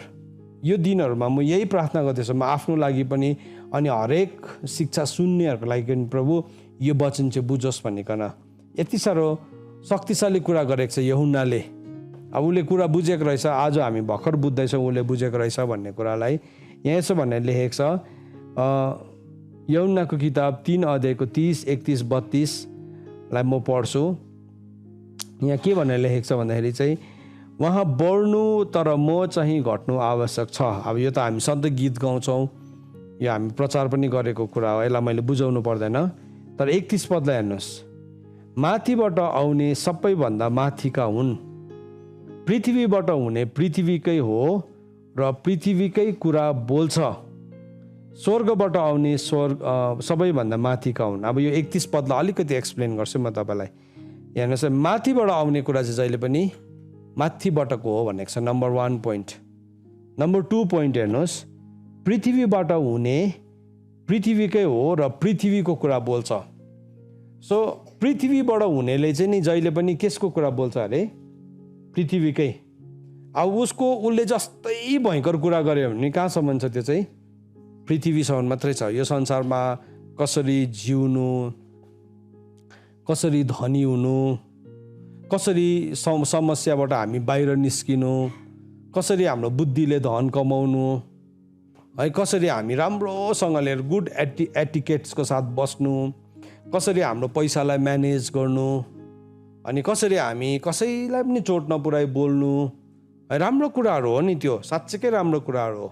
जो चाहिँ एक किसिमले राम्रो देखा पर्छ। तर सधैँ हामीले यो प्रश्न चाहिँ सोध्नुपर्छ, यसको चाहिँ कहाँसम्म जान्छ, यो अनन्ततामा चाहिँ यसको चाहिँ के मूल्य छ त, इटर्निटीमा चाहिँ के मूल्य छ त। यदि आज मैले तपाईँसँग पृथ्वीको कुरा गर्दैछु, प्रभुले तपाईँलाई आशिष दिनुहुन्छ, यो वर्ष चाहिँ तपाईँको घरमा ठुलो आशिष आउँदैछ, यो वर्ष चाहिँ तपाईँको लागि एकदमै छुटकाराको वर्ष हो, तपाईँको आत्मिकी आँखाहरू खोलिन्छ र तपाईँले अहिलेसम्म तपाईँको जुन जग्गा जमिनहरू थियो थाहा पाउनु भएको थिएन त्यो सबै फर्केर आउँछ, तपाईँको मिचिएको धनहरू तपाईँकोमा फर्केर आउँछ इत्यादि कुराहरू बोल्छु। रमाइलो लाग्छ मान्छेले, यस यो वर्ष त मेरो फर्केर आउने धन फर्केर आउने वर्ष रहेछ। अनि उसले आफ्नो फेथलाई के गर्छ, सबै त्यहीँ इन्भेस्ट गर्छ। तपाईँले जे सुन्नुहुन्छ नि, जे कुरालाई सुन्दै हुनुहुन्छ नि, तपाईँको विश्वासलाई तपाईँले त्यहीँ लगानी गर्नुहुन्छ। सुन्नुहोस् है, विश्वास ठुलो धन हो। विश्वास चाहिँ ठुलो नि अब संसारको हिसाबले हो भने चाहिँ पैसा जस्तै हो त्यो। अन्त त बाइबलमा के भनेको छ, यशायाको 55 अध्यायमा भनेको छ, पैसा नहुनेले पनि आऊ र किनेर खाऊ भनेको छ। कुन चाहिँ कुराले किन्छ? फेथ हो नि, फेथ। सो मेरो फेथलाई चाहिँ म सबै अर्थली थिङ्सहरूमा इन्भेस्ट गर्छु। सुन्नुहोस् है, तपाईँले नि यदि संसारको कुरालाई मात्रै सुन्नु हुँदैछ भने तपाईँको फेथको जुन चाहिँ धन छ तपाईँले सबै शारीरिक कुराहरूमा लगानी गर्नुहुन्छ। यो कुरालाई अलिकति अझै म एकपल्ट भन्छु, सुन्नुहोस् है। यदि तपाईँले पृथ्वीको कुरालाई मात्रै सुन्दै हुनुहुन्छ भने चाहिँ तपाईँको विश्वासको जुन चाहिँ धन छ त्यसलाई तपाईँले कहाँ लगानी गर्नुहुन्छ? अर्थली संसारकै कुराहरूमा मात्रै लगानी गर्नुहुन्छ। अनि तपाईँले के कटनी गर्नुहुन्छ? संसारकै सफलता, संसारबाटै आउने सबै कुराको कटनी गर्नुहुन्छ। तर संसारको कुरा चाहिँ के हुन्छ, संसारमै सकिएर जान्छ। किनभने बाइबलले भन्छ संसार नै बितेर जाँदैछ नि त। The world is passing away भनेको छ। पहिलो यूहन्ना 2 अध्यायको 17 पदले भन्छ संसार चाहिँ बितेर जाँदैछ। अब संसारमै मैले मेरो फेथको धनलाई पनि इन्भेस्ट गरेँ, मेरो विश्वासको धनलाई पनि संसारमै लगानी गरेँ भने चाहिँ के हुन्छ, संसारसँगै मेरो सबै लगानीहरू सकिन्छ किनभने त्यो संसारकै कुरा हो। अन्त चाहिँ यहाँ भन्दैछ पृथ्वीमा हुनेले चाहिँ जहिले पनि पृथ्वीकै कुरा बोल्छ। अब पृथ्वीकै कुरा बोलेपछि चाहिँ मलाई चाहिँ कस्तो वचन मनपर्छ भने चाहिँ राम्रो खालके सजिलो खालके वचनहरू, जस्तो कि संसारमा कसरी धनी हुनु, कसरी पैसा कमाउनु, कसरी सफल हुनु, कसरी उच्च कुराहरूमा ठाउँहरूमा पुग्नु। अनि हामी कस्तो भन्छौँ, हाम्रो विश्वास गर्ने मान्छेहरू पनि ठुल्ठुलो ओहदाहरूमा हुनुपर्छ, उनीहरू पनि ठुल्ठुलो एकदम शक्तिशाली मान्छे हुनुपर्छ, त्यहाँबाट चाहिँ सुसमाचार प्रचार हुन्छ भनेर हामी भन्छौँ। तर हामीले देखेको चाहिँ छैनौँ अहिलेसम्म। त्यो ठुल्ठुलो ओहदामा पुगेपछि त सङ्गति नै नआउने, प्रभुकै वचनलाई विश्वास नगर्ने, विरोध गर्ने, उसँग भेट्नु पनि जानु नपाउने हुन्छ। सो मैले चाहिँ देखेको छुइनँ, तपाईँहरूले देख्नु भएको छ नि, मलाई माफ गर्नुहोस्, तर मैले देखेको छुइनँ सिन्सियरली। तपाईँहरू त्यो ठुलो ओहदामा हुनुहुन्छ र मेरो वचनले तपाईँलाई अफेन्ड गर्यो भने मलाई माफ गर्नुहोस्, तर मैले झुट बोलेको होइन। म सिधै भनिदिएको, मैले चाहिँ त्यो ठुलो ओहदामा गएर प्रभुको कुरा गर्ने झन् यति साह्रो काँतरे पो हुन्छ, यति साह्रो काँतरे हुन्छ। प्रभुको नाम लियो भने जय मसी पनि गर्नु सक्दैन त्यो ठाउँमा पुगेपछि त। अन्त हामीले त सानैदेखि सुनेको ठुल्ठुलो ओहदामा पुगेपछि त प्रभुको महिमा हुन्छ अरे भनेको त है, प्रभुको कुरा जय मसी भन्यो भने पनि गुड मर्निङ भन्छ है त्यो ठाउँमा पुगेपछि। सो मतलब जय मसी त भन्ने आँट छैन भनेपछि त अब त्यहाँदेखि उता त के कुरा गर्नु र है, अब न्याय गरेको त होइन। तर मैले चाहिँ साँच्चै देखेको छुइनँ, मलाई माफ गर्नुहोस्। तपाईँहरू त्यस्तो व्यक्ति हुनुहुन्छ भने प्रभुले तपाईँलाई आशिष दिउन्, तपाईँ त्यो ठाउँमा हुनुहुन्छ नि। तर मैले अफेन्ड गर्नुलाई भनेको होइन। किन भन्दाखेरि चाहिँ नि उसको विश्वासको धनलाई चाहिँ उसले सबै शारीरिक कुरामा मात्रै लगायो। अनि बाइबलले भनेको छ जसले शरीरको लागि रोप्छ शरीरबाट केसको कटनी गर्छ, मृत्युको कटनी गर्छ भनेको छ। अब पृथ्वीको लागि तपाईँले रोप्नु भएको छ भने अल्टिमेटली त्यो कुरालाई चाहिँ तपाईँले छोडेर जानुपर्ने हुन्छ। गलातीको किताब 6 अध्यायमा हेरौँ ल, यो कुरालाई लेखेको छ। 6 अध्यायको 8 पद हेर्नुहोस्, त्यहाँ के भनेर लेखेको छ। यो खण्ड तपाईँले बुकमार्क राख्नुहोस् है। यहाँ यो यूहन्नाको किताब 3 अध्यायमा, गलातीको किताब 6 अध्यायको 8 पद हेर्नुहोस्, त्यहाँ के भनेर लेखेको छ नि, किनभने जसले आफ्नो शरीरको लागि रोप्दछ त्यसले शरीरबाट केसको कटनी गर्दो रहेछ, विनाशको। हो त्यस्तै लेखेको छ तपाईँहरूको बाइबलमा, तपाईँहरूले जति जुममा हुनुहुन्छ युट्युबमा हुनुहुहरू, हजुर त्यस्तै लेखेको छ। हजुर शरीरको लागि रोप्दैछ भने चाहिँ शरीरबाट चाहिँ विनाशको कटनी हुन्छ, शरीरबाट विनाशको कटनी हुन्छ। हेर्नुहोस् है, 6 अध्यायको 8 पदलाई पढ्दैछु म, गलाती 6 को 8लाई। किनकि जसले आफ्नो शरीरको लागि रोप्दछ त्यसले शरीरैबाट विनाशको कटनी गर्नेछ, तर जसले आत्माको लागि रोप्छ आत्माबाट अनन्त जीवनको कटनी गर्छ। त अब के भयो, रोप्नुको लागि चाहिँ फेथ चाहियो नि त, विश्वास चाहियो। सो विश्वास आज तपाईँकोमा मानिलिनुहोस् मेरो विश्वासको चाहिँ मूल्य छ अरे, अब मूल्य त लाउनु सक्दैनौँ हामी, तर मानिलिनुहोस् मेरो विश्वास चाहिँ 1 करोड रुपियाँको हो। सो मेरो विश्वास चाहिँ 1 करोड रुपियाँको हो भने चाहिँ 1 करोड भनेको पनि बुझ्दैन होला, $1 मिलियन। अब 1 करोड र $1 मिलियन त $1 मिलियन भनेको त 7 करोड रुपियाँ हो सायद। एनिवेज जति नै भए पनि एउटा एमाउन्ट सम्झिनुहोस्, 1 करोड या $1 मिलियन सम्झिनुहोस्। तपाईँको फेथको भ्याल्यु चाहिँ $1 मिलियन छ भने त्यो फेथलाई चाहिँ विश्वासलाई चाहिँ तपाईँले शरीरमा रोप्नु भने चाहिँ त्यसको भ्याल्यु चाहिँ के हुन्छ अरे, एक दिन मृत्यु हुन्छ अरे, त्यसको अन्त चाहिँ मृत्यु हो भन्दैछ। तर त्यो फेथलाई चाहिँ मैले स्पिरिटमा इन्भेस्ट गरेँ, आत्मामा लगानी गरेँ भने चाहिँ के हुन्छ, आत्माबाट चाहिँ म केसको कटनी गर्छु अरे, जीवनको कटनी गर्छु। That is the difference. होइन नि मेरो शरीरको लागि एउटा फेथ छ, आत्माको लागि फेथ होइन, त्यो चाहिँ रङ हो, त्यो चाहिँ हाम्रो भ्रम हो। हामी दुईटा मालिकको सेवै गर्नु सक्दैनौँ। बाइबलले भेरी क्लियरली भनेको छ, कि चाहिँ तिमीले शरीरमा इन्भेस्ट गर्छौ कि चाहिँ तिमीले स्पिरिटमा इन्भेस्ट गर्छौ। मेरो शरीरको लागि एउटा फेथ छ कि अलिकति, त्यो चाहिँ बोनस हो, त्यो यतापट्टि अलिकति, दुईटालाई आधी हुँदैन। तपाईँले दुईटा मालिकको सेवा गर्नै सक्नुहुन्न। कि चाहिँ तपाईँले शरीरको लागि रोप्छ कि चाहिँ तपाईँले आत्माको लागि रोप्छ। आजको दिन अहिले यो सेवकाईमा हामी बसिरहेको छौँ नि, यो सेवकाई हामी यतिकै मान्छेलाई मात्रै हेर्नु बसिरहेको छौँ भने यो शरीरको लागि रोपेको मात्रै हो। किन हामी भिडलाई हेर्छौँ, हामी मान्छेलाई हेर्छौँ, हामीलाई मजा आउँछ, इन्टरटेन हुन्छ, टाइम पास छ, लकडाउन छ, ओके लकडाउन हुँदा यसो आत्मिकी फिलिङ आउँछ, गरिराख्नु भने त्यो शरीरकै लागि हो।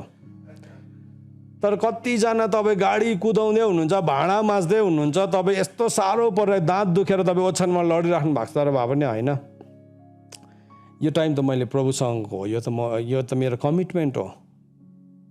तपाईँले आत्माको लागि रोप्नु भएको तीको ती फरक त्यही छ। अब कतिजनाले चाहिँ के भन्छ, ओ म सक्दिनँ, मलाई गाह्रो छ, आज म सुन्न सक्दिनँ। है सुन्नुपर्छ हाम्रो कुरा भनेको होइन, तर लगानीको कुरा गरेको हो। अनि त्यो आत्माको धनलाई, विश्वासको धन चाहिँ कसरी देखा पर्छ भन्दाखेरि चाहिँ म मेरो समय केलाई दिँदैछु, म मेरो ध्यान केलाई दिँदैछु, म मेरो धन केलाई दिँदैछु। जुन कुरालाई विश्वास गर्छु म त्यसलाई त दिन्छु नि त, होइन। सो मैले मेरो समय, अब कतिजनालाई अहिले म बुझ्न सक्छु, तपाईँहरू विदेशमा हुनुहुन्छ, तपाईँहरूको लागि यो सेवाका एटेन्ड गर्नु सायद तपाईँको ड्युटीलाई लिभ लिनुपर्छ होला। सो लिभ लिनुको मतलब के हो, तपाईँको स्यालेरी कटाउनु हो। तर तपाईँले त्यो धन चाहिँ कहाँ इन्भेस्ट गर्दै हुनुहुन्छ, अनन्ततामा गर्नु हुँदैछ नि त। त्यसको त म तपाईँलाई केही पनि दिन सक्दिनँ, किनभने यो मैले गरेको पनि होइन। म मेरो जीवनको धन प्रभुमा इन्भेस्ट गर्दैछु, म इन्भेस्ट गर्दैछु, किनभने हामी प्रार्थना गर्दैछौँ, हामी नोट्स बनाउँदैछौँ, फरवर्ड गर्दैछौँ। यो कसैकोबाट वाही लुट्नु पनि होइन, तर this is an investment. So यदि मैले परमेश्वरको राज्यको कुरालाई गर्दैछु भने चाहिँ मैले एकदम स्किलफुल्ली गर्नुपर्छ। त्यति बेला चाहिँ मेरोमा भएको सबै सिपलाई म लगाउँछु। म कम्प्युटर चलाउनु जान्दैछु, प्रिन्ट आउट निकाल्नु जान्छु, म त्यसलाई पनि चलाउँछु। म बोल्नु जान्दैछु, म त्यसलाई पनि चलाउँछु। किन? मैले लगानी गर्दैछु नि त। त्यो त मेरो फेथ हो नि। प्रभुले त अनर गर्नुहुन्छ, प्रभुले अनर गर्नुहुन्छ। यसको चाहिँ म एक दिन अनन्ततामा कटनी पाउँछु। होइन भने चाहिँ के हुन्छ भने हामी कन्जुस हुन्छौँ। है हस् आज नगरौँ, आज साह्रो परिरहेको छ, सक्दैन। है हामी कोही बेला गाह्रो पर्छ हामीलाई पनि, तर हामी किन उभिन्छौँ भन्दाखेरि चाहिँ this is an investment. So यहाँ गलातीले भन्दैछ, शरीरको लागि यदि कुनै मान्छेले रोप्छ भने चाहिँ शरीरबाट चाहिँ उसले मृत्युको कटनी गर्छ। अर्को उदाहरण म तपाईँलाई दिन चाहन्छु। सेवकाई गर्छ कतिजनाले, पैसा माग्ने ठाउँ हुन्छ, त्यो इन्डाइरेक्टली पैसा मागिरहेको हुन्छ, इन्डाइरेक्टली उसले कुनै के भन्नु खोजिरहेको छ। तर यो चाहिँ नि माग्ने ठाउँ होइन, यो चाहिँ इन्भेस्ट गर्ने ठाउँ। आज मेरो लागि नि तपाईँको जीवनमा इन्भेस्ट गर्ने ठाउँ हो यो। तपाईँहरू यति साह्रो प्रेसियस खेत हुनुहुन्छ मेरो लागि, हामी सबैको लागि तपाईँको जीवनमा लगानी गर्ने मौका हो। तपाईँ भिजिराख्नु भएको छ नि, अस्ति 51 दिनमा डल्ला फुटेको छ, काँडा उम्रे, यति बेला बिउ रोप्यो भने मजाले उम्रिन्छ, त्यसको कटनी अनन्ततामा हुन्छ। सो वाइ नट, किन नगर्ने? किनभने यो त अनन्तताको कुरा हो। यो मैले कसैकोबाट माग्ने या कसैलाई छड्के प्रकारले मेरो भन्ने ठाउँ होइन। यो हो त्यस्तो ठाउँहरूमा नि कोही कोही बेला हामी सेवकहरू कमजोर हुन्छौँ। अनि त्यो कमजोरीले गर्दाखेरि चाहिँ मान्छेले कसरी देख्छ भन्दाखेरि चाहिँ यसले इन्डाइरेक्टली माग्दैछ, बुझ्छ नि। अब मान्छे, पिपल आर भेरी स्मार्ट, मान्छेले बुझ्छ के भन्नु खोजेको, यसले के भन्नु खोज्दैछ बुझिहाल्छ। किन हामी सबैजनाले नै त्यो तरिकाहरूलाई अप्नाउँछौँ हाम्रो जीवनमा। सो अर्कोले अप्नाउँदाखेरि हामी किन बुझ्दैनौँ र राम्रोसँगले बुझ्छौँ नि त है। सो के भयो हाम्रो इन्भेस्टमेन्ट्स, लगानी। सो यौनाले के भन्यो भन्दाखेरि नि पृथ्वीमा हुनेहरूले चाहिँ पृथ्वीकै कुरा बोल्छ। सो तपाईँलाई राम्रो आइडिया दिन सक्छ, तपाईँलाई म राम्रो आइडिया दिन सक्छु कि कसरी सफल हुनु, कसरी जीवनमा उन्नति गर्नु, बाइबलकै खण्डहरूलाई लिकन। तर त्यो लिँदै गर्दाखेरि चाहिँ तपाईँले बुझ्नुपर्छ कि यो चाहिँ कहाँसम्म चाहिँ छ यसको अन्त। यदि यसको अन्त चाहिँ यो संसारसम्म नै छ भने छोड्नुपर्छ। म एउटा कुरा सधैँ भन्छु अनि यो विश्वास पनि गर्छु, हाम्रो समय बहुमूल्य छ। हाम्रो विश्वासको धनभित्र समय पनि छ, हाम्रो विश्वासको धनभित्र हाम्रो उमेर छ, हाम्रो विश्वासको धनभित्र हाम्रो आयु छ, हाम्रो विश्वासको धनभित्र हाम्रो यो सङ्गति छ। त्यो सबै चाहिँ के हो? विश्वासको धन हो। सो म विश्वासको धनलाई लगानी गर्दैछु भने चाहिँ मेरो समय कहाँ दिँदैछु? मैले प्रार्थनामा दिँदैछु, सङ्गतिमा दिँदैछु, वचनको बुझाइमा दिँदैछु, आत्मिक कुराहरूमा दिँदैछु भने चाहिँ एक दिन के हुन्छ? त्यसको सबै स्पिरिचुअल रिटर्न्स हुन्छ। सो यौनाले त्यो कुरालाई बुझेको कारणले गर्दाखेरि के भयो? यौनाले सारा संसारलाई नै छोडिदियो, सारा संसारलाई छोडिदियो। बरु भन्दाखेरि उसले ऊँटको रौँको लुगा लगाएर, वनमह खाएर, सलह खाएर उसले आफ्नो जीवनलाई जिरहेको थियो। अनि मान्छेहरूले चाहिँ उसलाई पग्ला सम्झिरहेको थियो, उसलाई सायद जोम्बी सम्झ्यो होला, या त्यति बेलाको मान्छेहरूले के सम्झ्यो, उसलाई जे पनि सम्झ्यो है। कोही डराउँथ्यो पनि, कसैले यो पग्ला भनेर भन्थ्यो होला, तर उसले कुरा बुझेको थियो। अन्त जब यीशु ख्रीष्ट आउनु भने यौनाको अरू चेलाहरू चाहिँ पुरा इन्सिक्योर भयो। अनि उनीहरूले चाहिँ यौनालाई यो भन्नुभन्दा अगाडि नि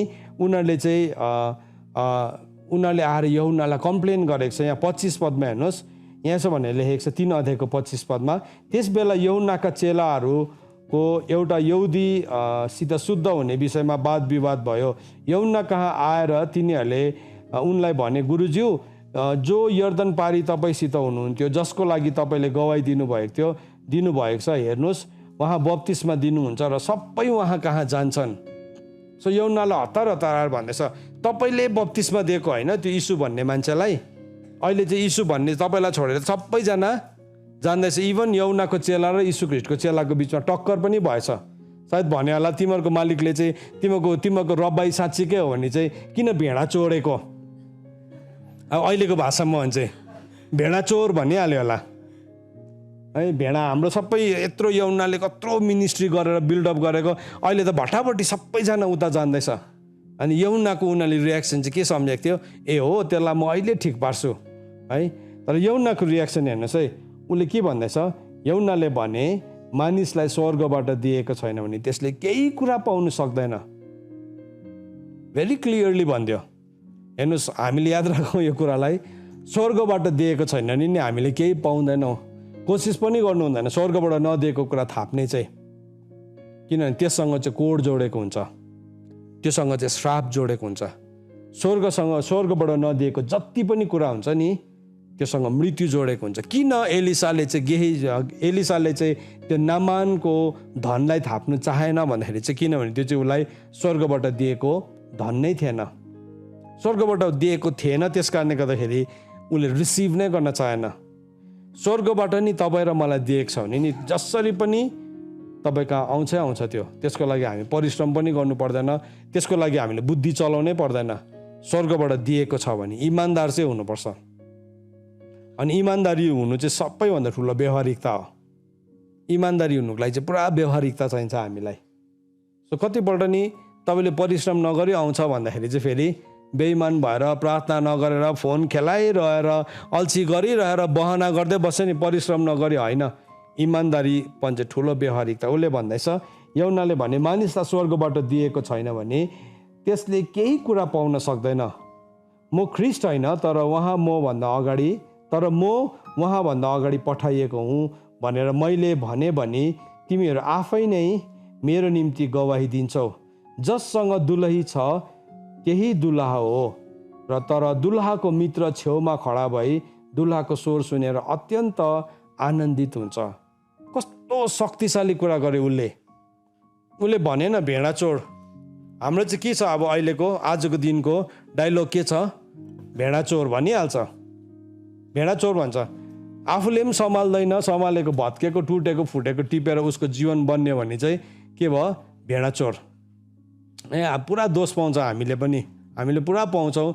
एउटा बिग्रिरहेको युथ छ, भत्किरहेको युथ छ, ड्रग्समा छ, घिनलाग्दो छ है, उसलाई उठाएर चाहिँ ऊ चाहिँ एउटा ठुलो आराधक भन्ने चाहिँ त्यसको चाहिँ कहिले पनि प्रशंसा हुँदैन, पाउनु पनि पर्दैन। तर मान्छेले विभिन्न किसिमको आरोप लगाउँछ है। त्यो चाहिँ हाम्रो मान्छेको गिरेको प्रवृत्ति हो। हाम्रो गिरेको प्रवृत्ति चाहिँ जहिले पनि कम्पिटेटिभ भइहाल्छ, जहिले पनि अर्कोलाई कम्पिटिसन दिनु थाल्छ। तर यूहन्नाले चाहिँ भन्दैछ दुल्हाको मित्र चाहिँ दुल्हाको स्वर सुनेर रमाउँछ। अनि उसले के भन्यो? यो मेरो आनन्द पुरा भएको छ। कस्तो शक्तिशाली स्टेटमेन्ट्सहरू भनेको रहेछ। एक दुईवटा लाइन भनेको रहेछ यूहन्नाले, बेसी बोलेको पनि छैन बाइबलमा। तर उसले एक दुईवटा लाइन भनेको कुराहरू यति साह्रो गहकिलो कुराहरू भनेको छ। यूहन्नाले भन्यो मेरो आनन्द पुरा भएको छ, माई जोय इज कम्प्लिट भनेको छ। उसको आनन्द चाहिँ नि पुरा भइसक्यो, कम्प्लिट भइसकेको थियो। अनि के भन्दैछ? उहाँ बढ्नु र म चाहिँ घट्नु आवश्यक छ। अब के भयो? मेरो आनन्द चाहिँ पुरा भयो र अब मेरो जीवनमा चाहिँ के छ? उहाँ बढ्नु र म घट्नु आवश्यक छ। हामी चाहिँ यो लाइनलाई मात्रै टिपेर भन्छ उहाँ बढ्नु र म घट्नु। सुन्नुहोस् है, त्योभन्दा अगाडि नै अझै एक लाइन भनेको छ यूहन्नाको आनन्द चाहिँ पुरा भइसकेको थियो। किनभने परमप्रभुको आनन्द चाहिँ हाम्रो बल हो। त्यो बल आएपछि मात्रै नै हामी घट्न सक्छौँ, नत्र नि हामी घट्न सक्दैन। मुखले चाहिँ भन्छौँ प्रभु तपाईँ बढ्नुहोस् म चाहिँ घट्छु, तपाईँ बढ्नुहोस् म चाहिँ घट्छु। तपाईँले तेन्जिङ शेर्पाको इन्टरभ्यू सुन्नु भएको छ? तेन्जिङ शेर्पा र नि एडमन्ड हिलरी दुईजना चाहिँ एभरेस्टर्सहरू हो नि। तर फर्स्टमा एभरेस्ट क्लाइम्ब गर्ने चाहिँ को थियो? तेन्जिङ शेर्पा थियो। तर तेन्जिङ शेर्पा चाहिँ अब एडमन्ड हिलरीको पटर थिएछ, भारी बोक्ने व्यक्ति हुनुहुन्थेछ। उहाँ चाहिँ अब भारी बोक्नलाई जानुभएको थियो। तर समहाउ त्यो माउन्टेनलाई स्केल गर्दाखेरि चाहिँ उहाँ अगाडि पुग्नु भयो, किल्ला गाड्ने चाहिँ ऊ भयो। अन्त जहिले पनि त्यो इन्टरभ्यू दिँदाखेरि चाहिँ एडमन्ड हिलरी र तेन्जिङ शेर्पालाई चाहिँ सँगै बोलाउँथ्यो अरे। अनि तेन्जिङ शेर्पालाई चाहिँ जहिले पनि सोध्थ्यो अरे फर्स्टमा, अब ऊ यो फर्स्ट एभरेस्टर। अनि उनीहरूलाई सधैँ सोध्थ्यो अरे। अब यो कहाँसम्मको सत्य थाहा छैन, तर अब मान्छेले भनेको मात्रै भनेकै छ। त्यसले गर्दाखेरि यसलाई अब तपाईँले सिरियसली नलिनुहोस्, तर एज एन इक्जाम्पल हामी लिन सक्छौँ यहाँबाट।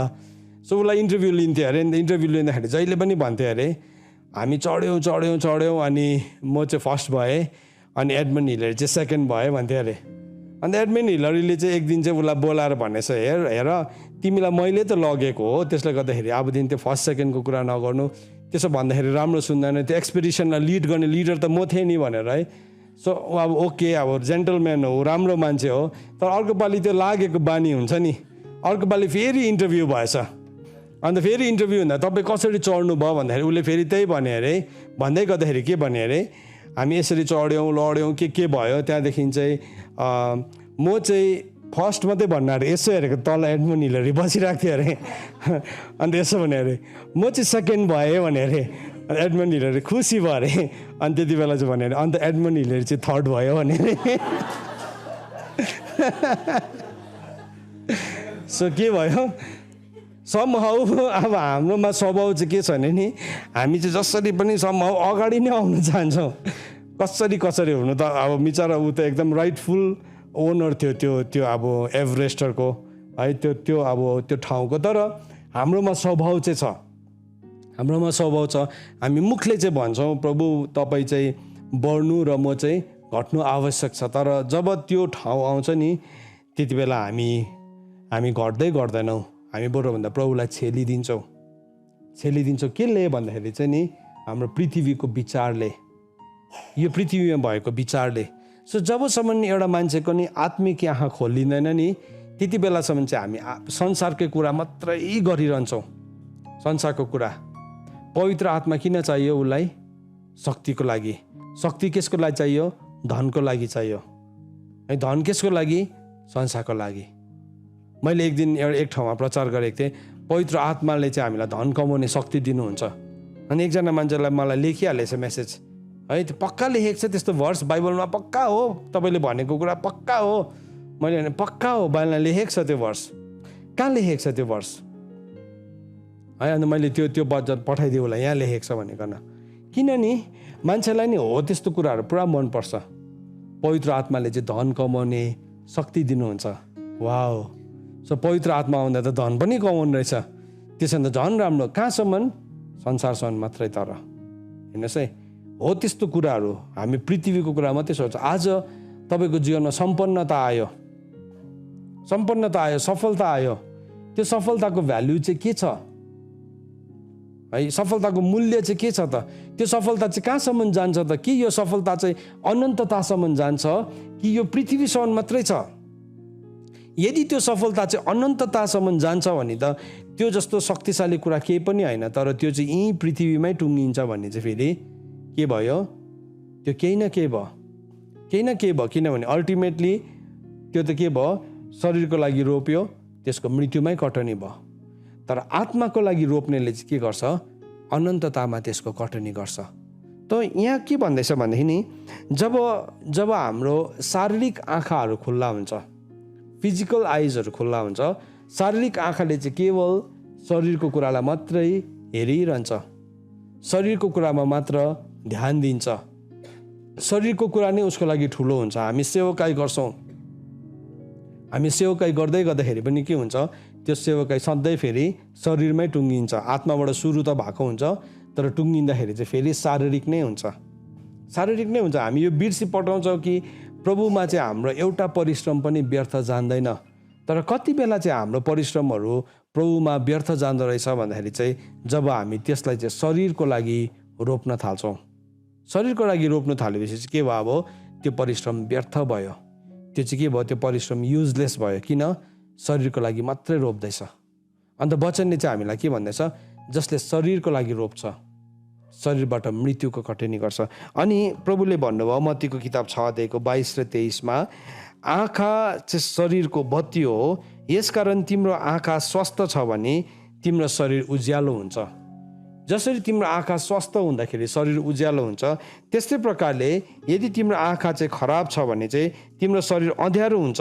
तर तिमी भित्र भएको उज्यालो चाहिँ अँध्यारो भयो भने त्यो अँध्यारो झन् कस्तो घोर अँध्यारो हुनेछ। अब त्यो भित्रको उज्यालो चाहिँ आत्माको दियोको कुरा गरेको हो, भित्रको चाहिँ। सो त्यो भित्रको अँध्यारो चाहिँ नि, अब भित्रको दियो चाहिँ अँध्यारो भएपछि चाहिँ हामी जहिले पनि नाश हुने कुराहरूतर्फ मात्रै हामी मन लगाउँछौँ। पौलले 1 कोरिन्थी 9:25 यसरी भन्छ। 1 कोरिन्थी 9:25 यो पनि तपाईँले खोल्नुहोस् मसँग, यसलाई पनि हामी हेरौँ। 1 कोरिन्थी 9:25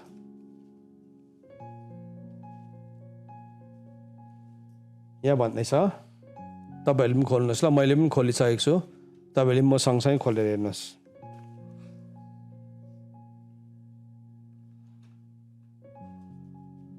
पहिलो कोरिन्थी 9:25 के भनेर लेखेको छ भन्दाखेरि चाहिँ, औ खेलमा दाँजिने हरेक मानिस सब विषयमा संयमी हुन्छ। अब तिनीहरू चाहिँ नाश हुने मुकुट पाउनलाई, तर हामी चाहिँ नाश नहुने मुकुट पाउनलाई यसो गर्दछौँ। सो यो संयम भनेको चाहिँ के हो भन्नुहोस् त? विश्वासको धन हो। सुन्नुहोस् है, संयम भनेको चाहिँ आत्माको फल हो, विश्वासको धन हो। सो अघि हामीले हेऱ्यौँ नि, शरीरको लागि जसले रोप्छ शरीरबाट के कटनी गर्छ? मृत्युको। अब यहाँ पनि भन्दैछ कतिजना मान्छे, मेनी पिपल उनीहरूकोमा नि संयम छ। अब जस्तो कि कतिजना नानीहरू हामीले हेऱ्यौँ भने, संसारको मान्छेहरूलाई हेऱ्यौँ भने उनीहरूले संयमसँगले पढिरहेको छ नि, दिन रात परिश्रम गरिरहेको छ। त्यो नानीहरू, त्यो जवानहरू, त्यो छोराछोरीहरू कहिले पनि बिग्रिँदैन। उसको लागि के हुन्छ? सुतेको उठेकोदेखि के हुन्छ? ऊ पढ्नु किताब पढ्नु संयमसँगले उसले काम गर्दैछ। तर उसले गरेको संयमसँगले गरेको कामको कटनी चाहिँ के हुन्छ, एउटा उसले मुकुट पाउँछ। तर उसले पाउँदै गरेको मुकुट चाहिँ के हुन्छ अरे, एक दिन नाश हुन्छ अरे। किन? त्यो संयमलाई चाहिँ उसले केवल संसारको लागि मात्र युज गर्यो। त्यसको मतलब हामीले पढ्नु हुँदैन गर्नु हुँदैन भनेको होइन, त्यो छँदैछ।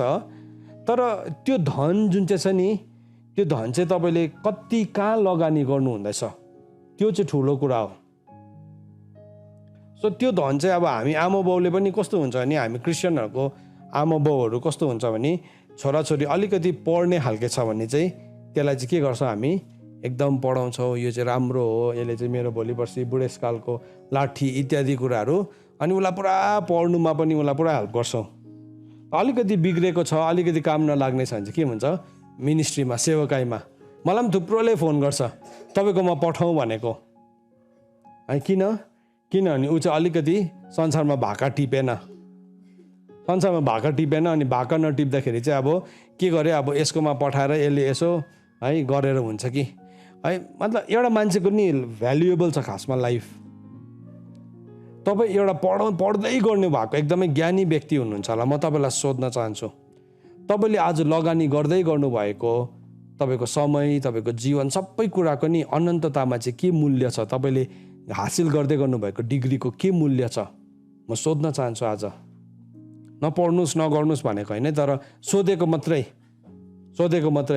के चिज छ त्यसको भ्याल्यु, के चिज छ त्यसको भ्याल्यु। कि एक दिन मैले संसारमा स्कोर गरेको मेरो डरलाग्दो मार्कसिट लगेर म स्वर्गमा, यी प्रभु मैले यस्तो डरलाग्दो पर्सेन्टेजमा, मैले यस्तो डरलाग्दो कम्पिटेटिभ इक्जाम्सहरू पास गरेको, म डिजर्भ गर्छु यो संसारको ठुलो पोस्ट भन्दाखेरि मिल्छ? आई डोन्ट थिङ्क, मलाई मिल्छ जस्तो चाहिँ लागेन। भने मिल्दैन। प्रब्लम भनेको चाहिँ ज्ञानी खै भनेको छ, यो संसारको डिबेट गर्नेहरू खै, तर्क गर्नेहरू खै भनेको छ। पहिलो कोरिन्थी 3 अध्यायमा कहाँ गयो यो संसारको डिबेटर्सहरू, कहाँ गयो भनेको छ। त के भयो, हामी आमा बाउकोमा पनि एउटा ठुलो कमी छ। हामीले सिकाउँदाखेरि नै त्यसरी सिकाएको छ सानोदेखि नै। तर पढ्नु त पर्छ है, संसारमा हामीले केही कुरा गर्नुपर्छ, पक्का हो। तर त्यो गर्दाखेरि चाहिँ यदि त्यसको अनन्तको मूल्य छैन भने चाहिँ त्यो चाहिँ नाश हुने मुकुट हो। नाश हुने, संसारले तपाईँलाई ग्रामी अवार्ड दिन्छ होला है, संसारले तपाईँलाई नोबेल प्राइज दिन्छ होला होइन, तपाईँलाई ओस्कार अवार्ड्सहरू दिन्छ होला, के छ संसारको छ नि, भयङ्कर छ है, ग्रामी अवार्ड, ओस्कार अवार्ड है, नोबेल प्राइज, के छ कुनै के भन्दैछ बुझ्नु पनि बुझिनँ मैले, यहाँ भाइले भन्दै थिएँ। एनिवेज भयङ्कर त्यसको छ नामहरू, भयङ्कर नामहरू छ। तर बाइबलले भन्दैछ तिनीहरू चाहिँ कस्तो अरे भन्दाखेरि चाहिँ तिनीहरू चाहिँ नाश हुने मुकुटको लागि काम गर्दैछ। संयमको धन कहाँ लगायो उसले, नाश हुनुको लागि, नाश हुने मुकुटको लागि। तर त्यो नाश हुने मुकुट भनेर पहिल्यै थाहा भएको भए त उसले इन्भेस्ट गर्ने थिएन होला। तर हामी अभिभावकहरूले चाहिँ यस्तो प्रकारले बतायौँ कि त्यही नै सबै थोक हो भनिकन, त्यहाँदेखि उसको लाइफमा इटर्नल भ्याल्यु हालेनौँ हामीले, इटर्नल। तर नि प्रभुको नाममा त तपाईँले एक ग्लास चिसो पानीको पनि हिसाब छ। सुन्नुहोस् है, हिसाब छ। म आज तपाईँहरूलाई भन्न चाहन्छु, तपाईँले आफ्नो हातले बाइबल लेख्नुहोस्, त्यसको नि भ्याल्यु छ अनन्ततामा। तपाईँलाई स्वर्गले चिन्छ यो मान्छेले आफ्नै हातले बाइबल लेखेको भनिकन। बाइबललाई सार्नुहोस्, भ्याल्यु छ, त्यसको भयङ्कर भ्याल्यु छ। तर देख्दैन यहाँ चाहिँ तपाईँले नि स्कुलमा लगेर तपाईँको प्रिन्सिपललाई मैले आफ्नै हातले बाइबल लेखेको भने तपाईँलाई हप्काउँछ, नपढेर के गरेको यस्तो भनिकन। इटर्निटीमा चाहिँ नि तर त्यो मूल्यवान छ। तपाईँले कति डिग्री हासिल गर्नु भने त्योभन्दा चाहिँ त्यो मूल्यवान छ। त्यस कारणले गर्दाखेरि त बाइबलले भनेको छ तिमीले जे पनि गर्छौ, नगर भनेको छैन, तिमी जे पनि गर्छौ प्रभुको महिमाको लागि गर। कलसीको किताब 3 अध्यायको 23 पद। अहिले यो मैले भन्दै गर्दाखेरि चाहिँ त्यसो भए त अब हामी नपढ्नु पर्ने रहेछ, हामी त संसारमा केही पनि नगर्नु, होइन, मैले त्यो भनेको होइन है। यो मैले भनेको कुरालाई म क्लियर गराइदिइहाल्नु पऱ्यो एकपल्ट। तपाईँले मसँग खोल्नुहोस् त यो कोरिन्थीको किताबमा एकछिन एउटा बुकमार्क राखेर कलसीको किताब 3 अध्यायको 23 पदमा त्यहाँ के भनेर लेखेको छ, जे पनि गर्छौ प्रभुको महिमाको लागि गर। बात र काम जे पनि गर्छौ यहाँ भनेको छ, जे तिमीहरू गर्दछौ मानिसलाई जस्तो होइन, तर प्रभुको निम्ति गरे जस्तै मन तनले गर। जे पनि गर्छौ प्रभुको लागि गरेको छ। इटर्नल भ्याल्यु राख्नुहोस्। तपाईँ नि विदेशमा काम गर्दै हुनुहुन्छ कसैको अधीनमा बसेर, तपाईँले मन तन लगाइकन नि इटर्नल भ्याल्युको साथ गर्नुहोस्। तपाईँले त्यो गर्दै गर्दाखेरि तपाईँको स्यालेरीमा लडाउँछ होला, तपाईँलाई सायद अपशब्द पनि लगाउँछ होला, तर इटर्नल भ्याल्युको साथ गर्नुहोस्, प्रेमको साथ गर्नुहोस्, विश्वासको साथ गर्नुहोस्। तपाईँको बोनस रोकिदिन्छ होला, नो वरिज, केही छैन। त्यो रोकेको चाहिँ नि यहाँ जति रोकेको छ अनन्ततामा त त्यसको कति ठुलो भ्याल्यु छ, कति छ। तपाईँहरूले आज प्रार्थनाको झुन्डलाई सुरु गरेर प्रार्थना गर्नुहुँदैछ नि, मन तन्ने गर्नुहोस् प्रभुको लागि गरेको जस्तै। तपाईँले गर्दै गर्दाखेरि तपाईँलाई साथ दिने मान्छेहरू छोड्दै जान्छ। त्यहाँ मान्छेहरू निस्किन्छ, डेमास जस्तो निस्किन्छ, तमौटे एलेक्जेन्डरहरू जस्तो निस्किन्छ, तपाईँलाई विरोध गर्ने निस्किन्छ। तर भए पनि तपाईँले मन तन्ने गर्नुहोस्, तपाईँलाई एक्लै बनाइदिन्छ। तपाईँको सत्यतालाई नि शङ्का गर्नु थाल्छ, तपाईँको सत्यतालाई मान्छेहरूले गलत मूल्याङ्कन गर्न थाल्छ। तर भए पनि मन तन्ने गर्नुहोस्, किनभने त्यसबाट चाहिँ प्रभुको महिमा हुन्छ। त्यो चाहिँ के हो? आत्माको लागि गरेको। हामीले आत्मिक आँखा खोलेको मान्छेले चाहिँ जहिले पनि त्यसरी काम गर्छ। त्यसमा स्किलफुल हुनुहोस्। त्यो गर्नु हुँदैछ नि तपाईँले, तपाईँको चर्चमा, तपाईँको अर्गनाइजेसनमा तपाईँलाई चिनेन होला कसैले, तपाईँले स्किलफुल्ली तपाईँले भन्नुहुन्छ यही काम चाहिँ मैले संसारमा गरेको भने त मैले कस्तो धेरै पैसा कमाउँथेँ होला। ओके, संसारले त्यसको मूल्य लगाउन सक्छ, तर नि प्रभुको लागि गर्नुभएको चाहिँ संसारले मूल्य लगाउनै सक्दैन, देख्दैन पनि। प्रभुले चिन्नुहुन्छ, प्रभुले थाहा पाउनुहुन्छ। बाइबलमा भनेको छ कसैले परमेश्वरलाई प्रेम गर्छ भने चाहिँ परमेश्वरले त्यसलाई चिन्नुहुन्छ भनेर लेखेको छ। 1 कोरिन्थी 8 अध्यायमा भनेको छ कसैले परमेश्वरलाई प्रेम गर्छ, 8 अध्यायको 3 पदमा भनेको छ भने चाहिँ परमेश्वरले त्यसलाई चिन्नुहुन्छ। किन? तपाईँले गर्दै गरेको कुरा चिन्नेको हो नि त। तपाईँ चाहिँ आत्मिक आँखा खोलेको मान्छे हो। सो अघि 1 कोरिन्थी 9 अध्यायको 25 पदमा भन्दैछ संयम त देखाउँदैछ, तर संयम चाहिँ तपाईँले नाश हुने मुकुटको लागि देखाउनु हुँदैछ कि अविनाशी मुकुटको लागि देखाउनु हुँदैछ? संयम त म यस्तो खटेर यस्तो मेहनत गरेर पैसा कमाएर एक दिन बनाएर देखाइदिन्छु, नाश हुने मुकुट हो त्यो, नाश हुने मुकुट हो। किनभने तपाईँ जस्तो परिश्रम अर्कोले पनि गर्नु सक्छ, अर्कोले पनि देखाउन सक्छ, तर ती इमान्दारीपना कसको लागि देखाउनु भयो? शरीरको लागि मात्रै देखायो। तर प्रभुको कुरा गरेपछि चाहिँ अल्छी लाग्छ, ओ आज म भ्याउँदिनँ, आज म वचन सुन्नु सक्दिनँ किनभने म थाकेको छु है। प्रभुको कुरा आयो नि, तपाईँ थाकिहाल्नु भयो। तर तपाईँले यो काम गर्नुहुन्छ, यति बोनस पाउँछ अरे, बिहानको 3 बजी उठेर पनि है काममा जान्छ। किन भन्नुहोस् त, बोनस छ नि त, त्योसँग चाहिँ बोनस छ। तर प्रार्थना गर्दाखेरि चाहिँ स्वर्गमा पाउने बोनस देखेको भए त हामी सायद होल नाइट त होइन, एभ्री विक नै है प्रभु यो डल्लै 24 घन्टा इन्टु 7 हुँदैन भनेर हामी भन्थ्यो होला। सायद हाम्रो शरीरलाई त्यसरी ट्युन गर्थ्यो होला। तर देखेको छैनौँ नि त्यो बोनसलाई चाहिँ, हामीले देखेको छैन। अन्त हाम्रो के हुन्छ, त्यहाँ त्यो रिवार्ड नदेख्दाखेरि चाहिँ 1-2 दिनदेखि त्यो जोस हुन्छ, त्यहाँदेखि चाहिँ के हुन्छ, सकिन्छ जोस। अन्त हामीलाई थुप्रो प्रकारले थुप्रोजनाले जिस्काउँछ, जोसुवा भन्छ है, जोसुवा जोस हुआ अरे पहिला चाहिँ पुरा जोस हुआ अरे, त्यहाँदेखि चाहिँ जोस कहाँ गया भन्छ कतिजनाले। अन्त हामी पनि देख्छौँ कतिजना थुप्रो जोस हुवाहरूलाई देख्छौँ, पुरा जोस हुन्छ, यस 51 दिनको म टेन्टमा बसेको भनिकन है। त्यहाँदेखि चाहिँ के भयो, सक्दै अब अनन्तताको कुरा चाहिँ यति साह्रो ठुलो छ, यति साह्रो ठुलो छ, त्यसको हामी अन्दाज पनि लाउन सक्दैनौँ। हामी जुन चाहिँ आकाश गङ्गामा बस्छौँ नि, त्यो आकाश गङ्गाको चाहिँ यो एउटा छेउदेखि यो अर्को छेउलाई नि, यो 2टा छेउलाई हामीले यसरी लाइटले नाप्नु हो भने पनि, लाइटलाई पनि एउटा कुनादेखि अर्को कुनामा जानु हो भने 1 लाख वर्ष लाग्छ अरे। अनन्तताको कुरा चाहिँ त्यति साह्रो बृहत हुन्छ, त्यो पनि आँखाले देख्ने हो।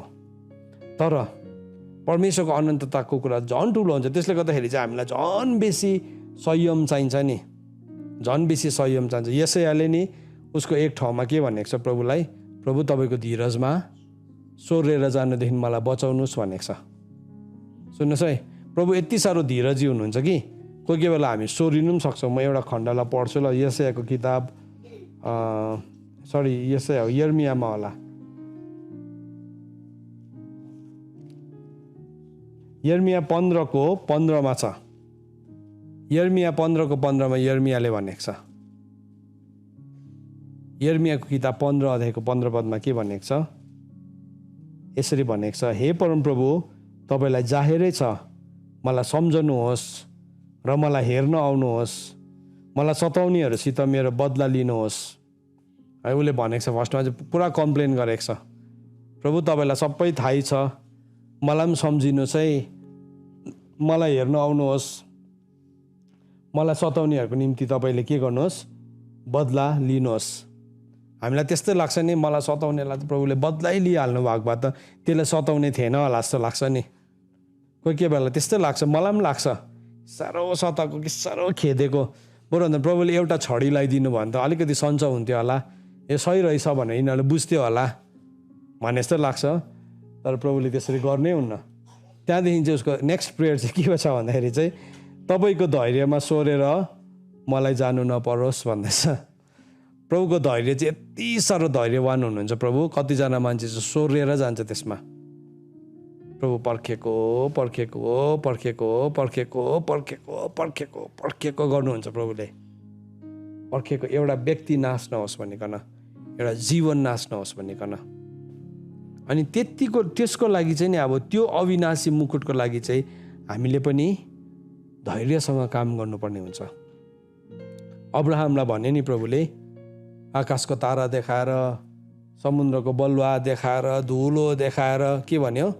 तेरो सन्तान हेर त आकाशको तारा जतिकै, है, पृथ्वीको धुलो जतिकै, समुद्रको बलुवा जतिकै, मर्ने बेलासम्म कतिजना छोरा थियो उसको प्रतिज्ञाको सन्तान?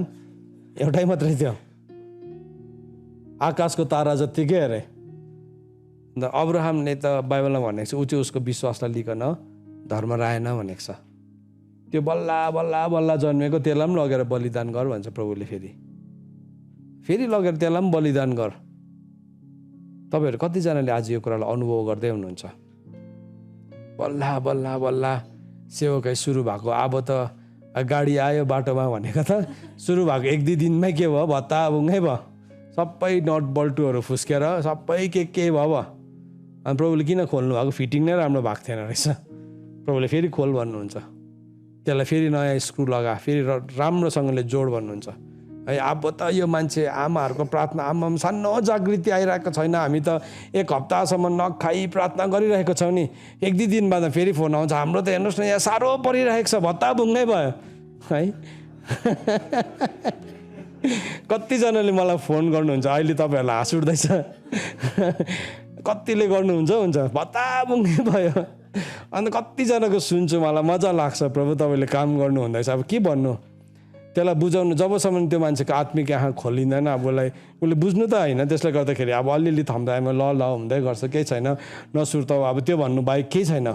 तर जुन दिन तपाईँको आत्मिक आँखा खोलिन्छ नि, तपाईँले थाहा पाउनुहुन्छ प्रभुले नि त्यो मुकुट जुन चाहिँ छ नि हाम्रो, त्यो मुकुटमा एउटा हिरा बाङ्गो बस्यो भने फेरि डल्लै खोल्नुहुन्छ।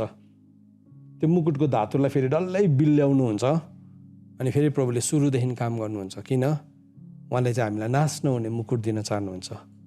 त्यो मुकुट चाहिँ कहिले पनि नाश हुँदैन। त्यसले गर्दाखेरि अब अनन्तताको कुरा हो भने चाहिँ नि, अनन्तताको कुरा हो भने चाहिँ त्यसमा कम्प्रोमाइज हुँदैन। सुन्नुहोस् है, अनन्तताको कुरामा चाहिँ कहिले पनि प्रभुले सम्झौता गर्नुहुन्न, अनन्तताको। तर टेम्पोरेरी कुरा हो भने चाहिँ चलिहाल्छ।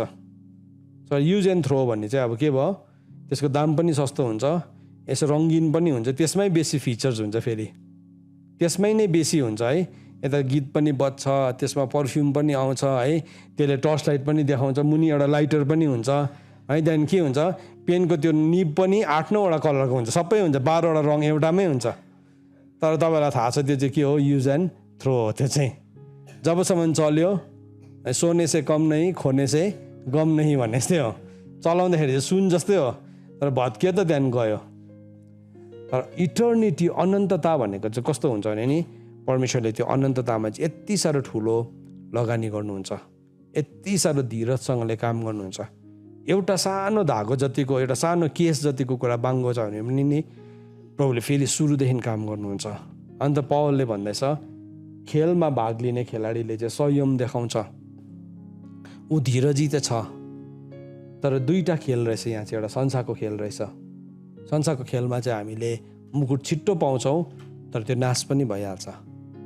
तर अर्को चाहिँ अनन्तको दौड हो जसमा चाहिँ मुकुट अन्तमा मात्रै पाउँछ, तर त्यो चाहिँ कहिले पनि नाश नहुने मुकुट हो।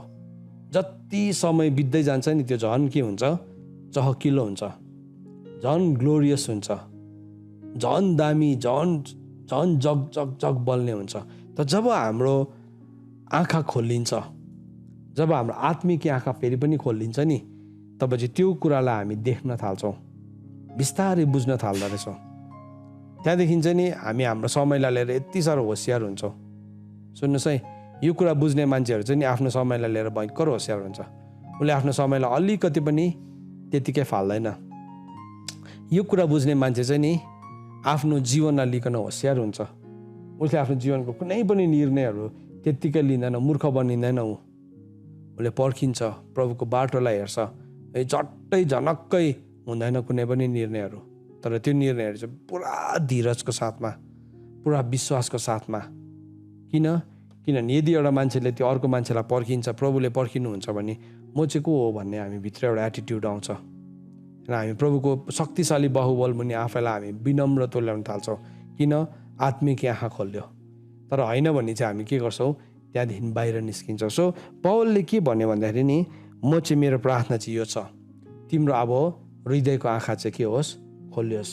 जुन आँखा चाहिँ कति बेला बन्द भएको थियो भन्दाखेरि चाहिँ त्यो पाप आउने बित्तिकै त्यो आँखा बन्द भएको थियो, हृदयको आँखा चाहिँ।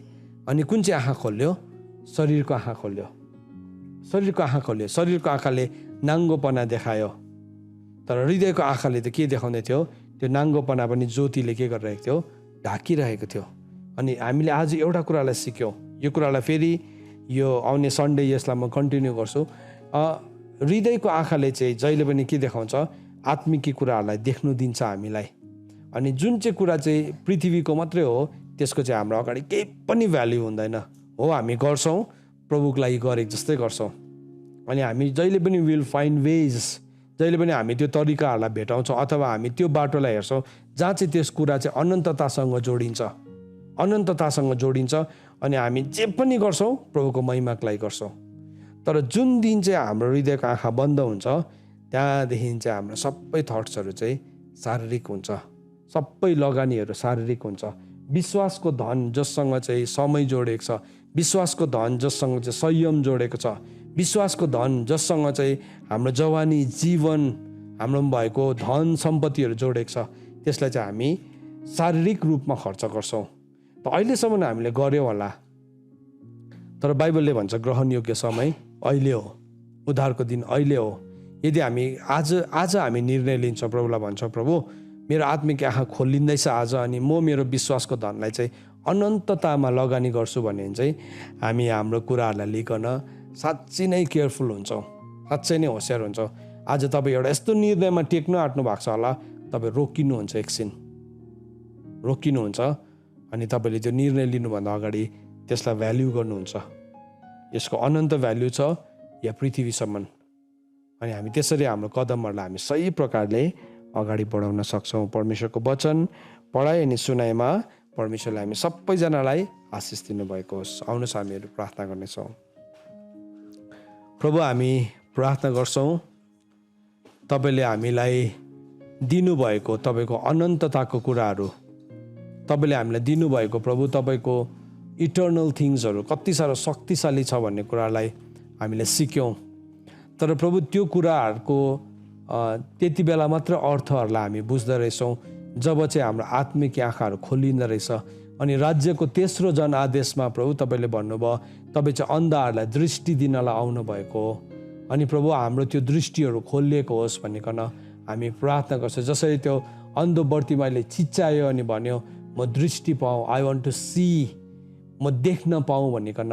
अनि तपाईँको वचन यशाया 33 अध्यायमा भनेको छ तिम्रो आँखाले चाहिँ तिम्रो राजालाई उहाँको गौरवमा देख्न पाउँछ भनिकन।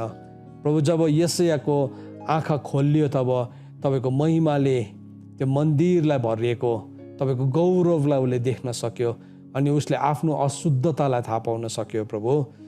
त्यस्तै प्रकारले प्रभु जब हाम्रो आँखाहरू खोलिन्छ तब हामी नाश हुने मुकुटलाई होइन तर हामी अविनाशी मुकुटहरूलाई हेर्न थाल्छौँ अनि हाम्रो धनहरू विश्वासको धनहरू जो चाहिँ हाम्रो संयम हो, जो चाहिँ हाम्रो धीरज हो, पवित्रता हो, प्रेम हो, समय हो प्रभु, अनि तपाईँले हामीलाई दिनुभएको अरू धनहरू हो प्रभु, त्यसलाई हामी त्यसरी नै लगानी गर्न सक्छौँ। आज जतिजना प्रभु यो बेसीमा कन्फ्युज भएको छ, म यस घडी यो प्रार्थना गर्छु कि त्यो आँखाको पट्टीहरू चाहिँ उग्रेको होस्, त्यो चाहिँ प्रभु त्यो आँखाबाट चिप्राहरू झरेको होस्, चिप्राहरू झरेको होस्। पावललाई प्रभु तपाईँले केही समयसम्म अन्धा बनाइदिनु भयो, जबसम्म उसले आत्मिक कुराहरूलाई देख्न थालेन, जबदेखि उसले आत्मिक कुरालाई बुझ्न थाल्यो त्यति बेला त्यो चिप्राहरू झर्यो अनि उसले प्रभु साँच्चै नै युग युगदेखि दबेर बसेका कुराहरूलाई देख्न थाल्यो। त्यस्तै प्रकारले प्रभु आज हामी पनि त्यो बाटोहरूमा छौँ भने प्रभु हामी संसारको लेखी प्रभु हाम्रो आँखाहरू बन्द भएको होस्, जबसम्म हामी तपाईँको आत्मिक कुराहरूलाई पर्सिभ गर्न थाल्दैनौँ अनि त्यो चिप्राहरू हाम्रो आँखाबाट झर्दैन।